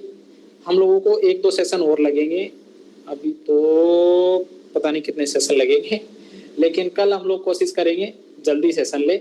और कोई भी ये उम्मीद मत करना कि हम लोग जल्दी, मैं खुद चाहता हूँ कि जल्दी, जितना जल्दी हो सके उतना जल्दी खत्म करूँ, क्योंकि मेरा भी टाइम लगता है, मेरी भी कमाई जाती है, ठीक है। पर हम लोग जल्दी कोशिश करेंगे कि हम लोग जल्दी इसको खत्म कर ले। नेक्स्ट 2-3 क्लास में खत्म कर लेंगे, क्योंकि अभी अगर लेट नहीं हो रहे तो मैं आधा घंटा और क्लास ले सकता हूँ, मेरे को कोई इशू नहीं।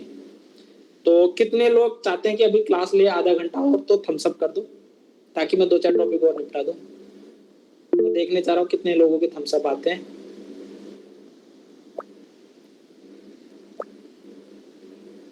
अरे यार 1 2 3 आदित्य, शिल्पा, आशुतोष। अरे यार हैंड राइज करो यार, मैंने गलत पूछ लिया यार मैं ही गलत क्वेश्चन पूछ चुका हूँ। तो सभी चाहते हो क्या? चलो ठीक है, चलने देते हैं क्लास पे। आज चलने दे दो, क्लास को 12 बजे तक पढ़ाते हैं, ठीक है। मेरे को तो कोई दिक्कत है नहीं, पानी पीता रहूंगा मैं यार।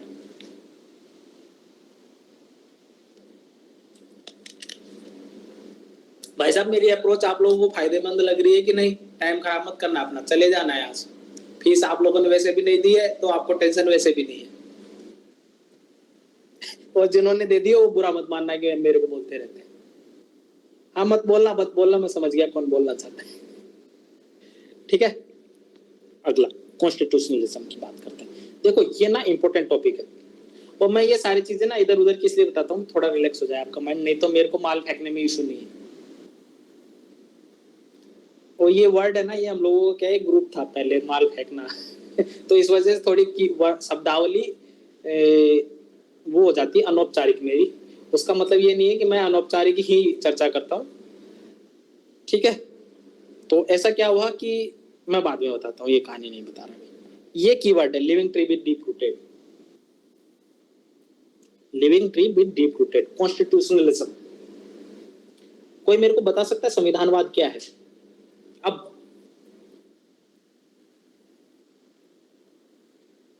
और ये हाथ नीचे कर लो यार, मेरे को लग रहा है सब बताना चाहते हैं उत्तर। कोई बता सकता है कॉन्स्टिट्यूशनलिज्म क्या है? भाई साहब कितने निकम्मे लड़के, इधर लिखा हुआ है, मैंने बोला है कि living to be deep rooted वाला कंसेप्ट ही कॉन्स्टिट्यूशनलिज्म का समरी है। कि केशवानंद भारती केस में क्या बोला इन्होंने कि भाई जो भी बेसिक स्ट्रक्चर का पार्ट है ना वो इवॉल्विंग स्टेज में है, और वो इवॉल्विंग स्टेज ही आपका कॉन्स्टिट्यूशनलिज्म का पार्ट है। जो कॉन्स्टिट्यूशन का बेसिक स्ट्रक्चर है जो बदला नहीं जा सकता, वही कॉन्स्टिट्यूशनलिज्म का पार्ट है। शासन का ट्रिनिटी मॉडल क्या कहता है कि भाई एक तरफ बाजार है, एक तरफ सरकार है और एक तरफ नागरिक है, और तीनों में अगर संतुलन बना के चलना है तो हमको कॉन्स्टिट्यूशनलिज्म का सहारा लेना ही लेना पड़ेगा।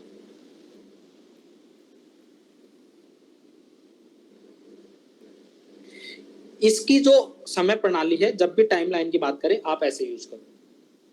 फर्स्ट कॉन्स्टिट्यूशनल अमेंडमेंट होता है, और फर्स्ट कॉन्स्टिट्यूशनल अमेंडमेंट में आर्टिकल 31 अभी मैंने बताया था कुछ देर पहले, ये 31 नहीं है भाई लोग, 39 है, नहीं 31 ही है,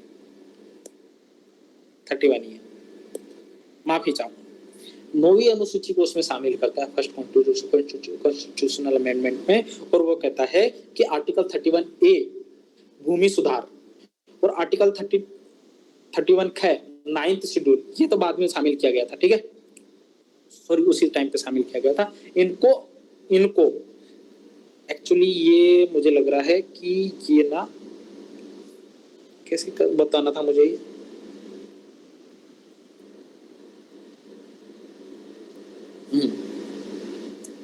इसमें आर्टिकल 14 और 19 से प्राथमिकता की बात की गई थी सामाजिक न्याय के लिए, और 9th शेड्यूल में अगर कोई सब्जेक्ट शामिल कर दिया जाता तो उसकी न्यायिक पुनर्समीक्षा नहीं की जा सकती, और आर्टिकल 31 ये कहता है कि भूमि सुधार के लिए गवर्नमेंट ऑफ इंडिया 14 और 19 को न्यूनीकरण कर सकती है। और उसके बाद जो कॉन्स्टिट्यूशन अमेंडमेंट, उसके बाद आता है शंकरी प्रसाद वाद।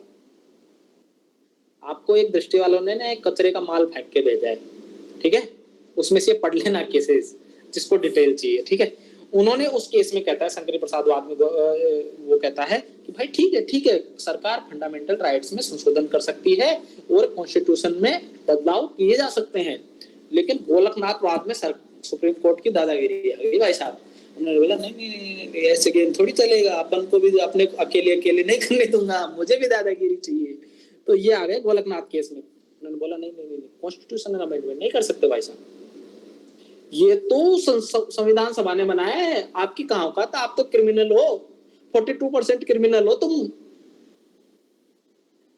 ठीक है, तुम कैसे संविधान में संशोधन कर सकते हो। उस टाइम हालांकि 29% के आसपास थे, वो मैं डेटा करवाऊंगा आगे, कोई पर अभी की बात कर रहा हूँ। गोलकनाथवाद में मना कर दिया भाई साहब, तो इंदिरा गांधी जी आ गई जोश में, इतनी हिम्मत तुम्हारी, ऐसे करोगे हमारे साथ। तो उन्होंने बोला कि भाई साहब देखो ऐसी बात है, अब जो संविधान संशोधन करेंगे ना वो आर्टिकल 13 का भाग है ही नहीं, पहली चीज। दूसरी चीज, आर्टिकल 39 है और आर्टिकल 39 गए क्या क्या है कि भाई एक तो सेंट्रलाइजेशन, एक सरकार का दायित्व क्या है, डिसेंट्रलाइजेशन करवाना संपत्ति का, और दूसरा क्या करना है, सेंट्रलाइजेशन पे रोक लगाना। और ये वही टाइम है जहां पे मैंने डेटा करवाया था कि 1% लोगों के पास 6% संपत्ति आ गई थी। कनेक्ट कर पा रहे हो डॉट। और उसी टाइम पे इंदिरा गांधी जी बोलती है भाई साहब देखो ऐसी बात है, सुनो मेरी बात, आर्टिकल 14, आर्टिकल 19 और आर्टिकल 31 इनसे प्राथमिकता रहेगी। किसको किसको भाई साहब, इनको आर्टिकल 39 गए और आर्टिकल 39 गए। कहानियां और डॉट समझ में आ रहे हैं आप लोगों को। उसके बाद भाई साहब सुप्रीम कोर्ट में वो 2-4 जो सुप्रीम कोर्ट में भी कुछ इश्यू चले, उन्होंने फिर 2-4 को पदोन्नति वगैरह में कुछ चले, हिदायतुल्लाह वगैरह कुछ बनाए, वो कहानी में नहीं बता रहा। उसके बाद सुप्रीम कोर्ट कहता है कि यार ऐसे तो काम चलेगा नहीं, इंदिरा गांधी को ऐसे तो मानेगी नहीं, ये तो फिर 42 को संविधान संशोधन कर देगी या कुछ नया संशोधन ले आएगी। ऐसे करते कुछ नया तरीका अपनाते हैं। तो उससे पहले ना एक वो था, कौन सी चीज थी, बेसिक स्ट्रक्चर वाली, कहाँ पे आएगी, एक मिनट, यहाँ पे एक चीज थी, बेसिक स्ट्रक्चर कहाँ है, centre state relation, basic structure कहाँ आएगा क्या, या मेरे को याद था कुछ दिमाग में, एक वो पर्सन थे, उनका मेरे को नाम याद नहीं आ रहा, उन्होंने बोला कि भाई साहब एक बेसिक स्ट्रक्चर जैसा कंसेप्ट हो सकता है, ठीक है। इससे पहले जैसे ये गोलकनाथवाद था ना, उसमें एक जो जज था उन्होंने ये बोला था कि भाई बेसिक स्ट्रक्चर जैसा कंसेप्ट दे सकते हैं हम, ताकि उसको उसमें तो एटलीस्ट संशोधन ना किया जाए। और गवर्नमेंट जो सुप्रीम कोर्ट पहली बार केशवानंद भारती केस में आता है, वो बोलता है कि भाई साहब कुछ एक तो बेसिक स्ट्रक्चर है, इनमें तो संशोधन नहीं कर सकते आप लोग। तो बोला अच्छा क्या क्या है? उसने बोला जैसे चुनाव व्यवस्था, जैसे संसदीय प्रणाली, जैसे लोकतांत्रिक प्रणाली। उसी के साथ केशवानंद भारती केस में सुप्रीम कोर्ट कहता है कि ये कहानी तो ठीक है, इसके साथ कहानी क्या है कि भाई साहब आप ऐसे करोगे कि जो ये प्रस्तावना है ना, ये भी संविधान का भाग है। उसके बाद वामन राव केस, उसके बाद मिनर्वा मिल केस, उसके बाद कियोतो लोन केस, और उसमें ये कॉन्स्टिट्यूशनलिज्म का जो अप्रोच था वो डेवलप होता है, और वो कहता है living tree with deep rooted. I hope कि चीजें कंसेप्ट क्लियर। उसके बाद वामन राव केस में कहता है कि संविधान समीक्षा है ना भाई साहब, ये बेसिक स्ट्रक्चर का पार्ट है, इसको आप कम नहीं कर सकते। नहीं तो इंदिरा गांधी सोच रही थी एक काम करते हैं, इनका बेसिक स्ट्रक्चर जो न्यायिक पुनर्समीक्षा है, ये आर्टिकल 32 है, 226 है, और ये आर्टिकल 13 है, इन्हीं को निपटा देती हूँ ना, फिर टेंशन खत्म। पुनर्समीक्षा नहीं कर पाएंगे तो क्या करेंगे? पर सुप्रीम कोर्ट समझ गया। वामन राव केस में कहा, वामन का मतलब छोटा, अपने को छोटा नहीं होना भाई साहब। अपन क्या करेंगे कि जो केशवानंद भारतीवाद था उसमें न्यायिक समीक्षा को उन्होंने बेसिक स्ट्रक्चर का पार्ट बना दिया, और बोला कि ये कॉन्स्टिट्यूशनलिज्म का संरक्षक है। कौन गार्जियन ऑफ द कॉन्स्टिट्यूशन कौन है? अब ये बता दो मेरे को, क्रिटी का क्वेश्चन पूछ ले रहा हूं मैं, आंसर बता दो जल्दी से, राष्ट्रपति या सुप्रीम कोर्ट? पीटी पास करने वालों बताओ, यूपीएससी का रिपीटेड क्वेश्चन पूछा है मैं, छोड़ो यार। Supreme court. कुछ एक बच्चों को तो मैं जेल करा के मानूंगा। अगला आता है सेपरेशन ऑफ पावर, ठीक है यार। 1 घंटे कितनी देर की क्लास हो गई? अभी तो 15 मिनट की वो, और 1 घंटा 20 मिनट के आसपास क्लास हुई, ठीक है। सेपरेशन ऑफ पावर का डायग्राम है अपना भाई, रट लेना है, ठीक है। कुछ एक कोटेशन अपन देख लेते हैं पहले। सेपरेशन ऑफ पावर, जहां पे भी सेपरेशन ऑफ पावर आए, मैं पानी पी लेता हूं थोड़ा यार।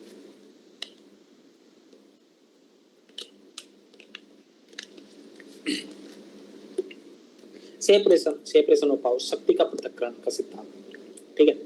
यहाँ पे अपने को फिर से वही अपना गेम यही चलेगा, एक अपना इंट्रो चलेगा, ठीक है। दूसरा अपना एक डायग्राम मिल सकता है कि अपने को यहाँ पे, तीसरा कुछ फैक्ट वगैरह है क्या, ठीक है, और चौथा किसी का कोटेशन मिल सकता है क्या भाई साहब। ये बस, इसके अलावा अपना कुछ नहीं करना, बाकी तो अपन फ्रेम कर देंगे, दुनिया जैसे बनानी हो बना लेंगे, ठीक है। बेसिक खाका पॉलिटी में भी यही चलता है जो। तो देखो इंट्रोडक्शन क्या कर सकते हैं, आर्टिकल 50। आर्टिकल 50 क्या कहता है? मैंने आर्टिकल 50 बताया नहीं था, मैं 49 से 51 पे चला गया था, वहां पे याद हो तो डीपीएससी में, मेरे को याद है, देख रहे हो टेक्निकली में दिमाग में फिर। अरे यही है सेपरेशन ऑफ पावर में क्या कहता है कि भाई स्टेट क्या कहता है। यार मेरी स्क्रीन छोटी आ रही है, आप अगली बार ना इसको बड़ा किया करेंगे। ये जो भी रिकॉर्ड करता है ना, वो अपनी स्क्रीन को बड़ा करके रिकॉर्ड करे। इन बच्चों की शक्ल क्लास में नहीं आनी चाहिए, आपकी अति कृपा होगी। अगला दिखते हैं, separation of power. Indian constitution की बात करूं तो ये कंक्लूजन है भाई साहब, ये लाइन कंक्लूजन क्या है कि रदर हम लोग सेपरेशन ऑफ पावर, हम लोग है सेपरेशन ऑफ वर्क। हम constitution, government of India separation of power पे काम करती ही नहीं है भाई साहब। हम लोग तो check and balance and separation of work पे के सिद्धांत पे काम करते हैं। कार्यों के पृथक्करण और चेक और बैलेंस, इस सिद्धांत पे काम करते हैं, ना कि शक्ति के पृथक्करण पे। क्यों? क्योंकि हम चेक एंड बैलेंस के अभी आर्टिकल देखेंगे आगे, ठीक है। ये एक आर्गुमेंट रहेगा जब भी आपको सेपरेशन ऑफ पावर के आर्गुमेंट में देना हो कि सत्ता का पृथक्करण, सेपरेशन ऑफ पावर क्या करता है कि सत्ता के दुरुपयोग को कम करता है, चेक एंड बैलेंस को बढ़ावा देता है। अगला एलपीजी के दौर में, अब इस ये कंक्लूजन है कि एलपीजी के दौर में चेक एंड बैलेंस तथा संयम का सिद्धांत। देखो ये संयम का सिद्धांत क्या है? संयम का सिद्धांत मैंने ऑलरेडी आपको कहां पे करवाया, एक जगह और करवाया, सॉरी न्यायिक अति सक्रियता में करवाऊंगा मैं, यहाँ पे नहीं करवाया होगा मैंने, न्यायिक अति सक्रियता में मैं करवाऊंगा कि न्यायिक संयम की बात करूंगा। ठीक है, संयम के सिद्धांत से आगे बढ़कर कम्युनिटी ऑफ पावर तक आ गई है। अब क्या है, पहले चेक एंड बैलेंस कार्यपालिका न्यायपालिका में होता था भाई साहब, लेकिन आजकल चौथा पावर और आ गया है, सिविल सोसाइटी, और वो आ गया कम्युनिटी ऑफ पावर तक आ गई है, जिसका ओवरऑल टारगेट क्या है कि भाई नागरिक के हितों का ओवरऑल सिक्योरिटाइजेशन करना है। आई होप कि कंसेप्ट समझ में आया होगा, 2 लाइनें याद रखनी थी। इसके बाद सेपरेशन ऑफ पावर के संबंध में पॉजिटिव आर्टिकल कौन कौन से होते हैं, अब आर्टिकल का गेम शुरू हो रहा है। ठीक है, अभी तक तो दुनिया चल रही थी सुप्रीम कोर्ट और उससे केस तक, यहाँ पे केसेस भी रहेंगे, आर्टिकल भी रहेंगे, कमेटियां मैं आगे करवाऊंगा। ठीक है, कॉन्स्टिट्यूशनलिज्म पे जहां पे क्वेश्चन आए वहां पे आपको संविधान समीक्षा आयोग यूज करना है। उसने बोला कि चेक एंड बैलेंस की पावर सही है भाई साहब, ठीक है, बेसिक स्ट्रक्चर का माल ठीक है, ये नहीं जाना चाहिए। जैसे ही सेपरेशन ऑफ पावर की बात करते हैं तो इंडियन कॉन्स्टिट्यूशन के कौन कौन से आर्टिकल है, आर्टिकल 50 ये छाप लो। आर्टिकल 50 कहता है कि राज्य का दायित्व है कि वो क्या करे, खुद समझ लेना क्या करे। आर्टिकल 53, आर्टिकल 154 ये क्या कहता है कि राष्ट्रपति और राज्यपाल किसका मुखिया है, सरकार का, और उसके दायित्वों को उसके दायित्व में हस्तक्षेप नहीं कर सकती न्यायपालिका कार्य। अगला आर्टिकल 361 कि भाई राष्ट्रपति और राज्यपाल है ना जो कार्य कर रहे हैं ना, उसके लिए किसी भी न्यायपालिका के लिए उत्तरदायी नहीं रहेंगे। तो यहाँ पे क्या दिख रहा है, ये एग्जीक्यूटिव है, ये जुडिशरी है, ये क्या है, सेपरेशन ऑफ पावर है। आर्टिकल 121 और 211 ऐसे समझना, पहले 121 फिर 211, बस 2 ही वर्ड लिखने हैं, 211 121। इसमें कहता है कि भाई सुप्रीम कोर्ट और हाई कोर्ट इनके जो जज हैं उनके व्यवहार पर चर्चा नहीं कर सकती संसद। फिर संसद वाले नाराज हो गए, क्यों, और हम तुम्हारे काम पे चर्चा नहीं करेंगे तो तुम भी नहीं करोगे हमारे बात पे काम पे चर्चा। तो उन्होंने बोला ठीक है, हम भी नहीं करेंगे भाई साहब, हमारे क्या दिक्कत है। वो अगला बोल दिया उन्होंने 2 से 12 और 122। उसने बोला कि जो तुम करो वहां करो, हमको कोई दिक्कत नहीं, हम तुम्हारे कार्य में हस्तक्षेप नहीं करेंगे। ठीक है, तो ये गेम क्लियर, आर्टिकल समझ में आ गए। अगला एक आर्टिकल और है कि भाई अगर वाक और अभिव्यक्ति की स्वतंत्रता लिमिटेड होती, हालांकि लिमिटेड है, लेकिन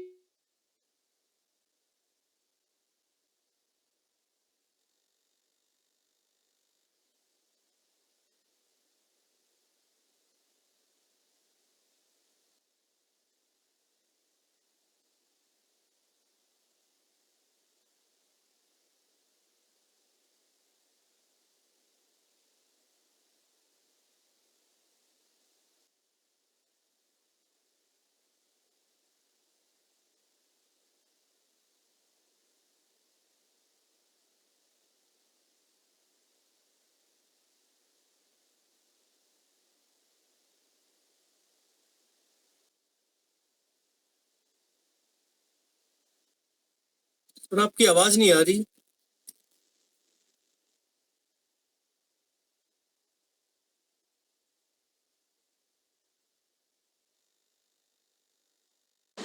और हम लोगों का इंटरनेट खत्म हो गया है।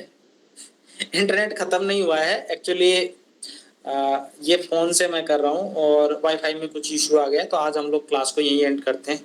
सेपरेशन ऑफ पावर का जो आधा पार्ट है, आई होप कि आपके पास स्क्रीन तो आ नहीं रही होगी, उसको हम लोग कल कर लेंगे, ऑलरेडी हम लोग काफी डिस्कस कर चुके हैं। और ये जो जिन लोगों ने फीस नहीं दिया ना, मैंने इंटरनेट का रिचार्ज बीत गया इस वजह से ये फीस तो देते नहीं, अब मैं क्या करूँ, ऐसे खत्म हो जाता है, पैसे नहीं है मेरे पास, तो आज की क्लास इसलिए बंद करनी पड़ रही है यहीं पे। तो जिन लोगों ने नहीं दी वो जागरूक हो जाए, ठीक है। हम लोग नेक्स्ट सेशन में मिलेंगे क्योंकि वो इंटरनेट का इशू है, तो नेक्स्ट सेशन में हम लोग जल्दी से इसको कंप्लीट कर लेंगे। बाकी नेक्स्ट सेशन में हम लोग की कंप्लीट हो जाएगी, और बाकी मजा आ रहा होगा, जो मेंस लिख रहे हैं उनको तो चीजें और अच्छे से क्लियर हो गई होंगी कि किस तरीके से हमको आर्टिकल्स वगैरह यूज करने। बाकी कुछ एक आर्टिकल और है जो एक तरीके से दिमाग का और खोल लेंगे। बाकी चलते हैं, कल मिलते हैं इसी टाइम पे।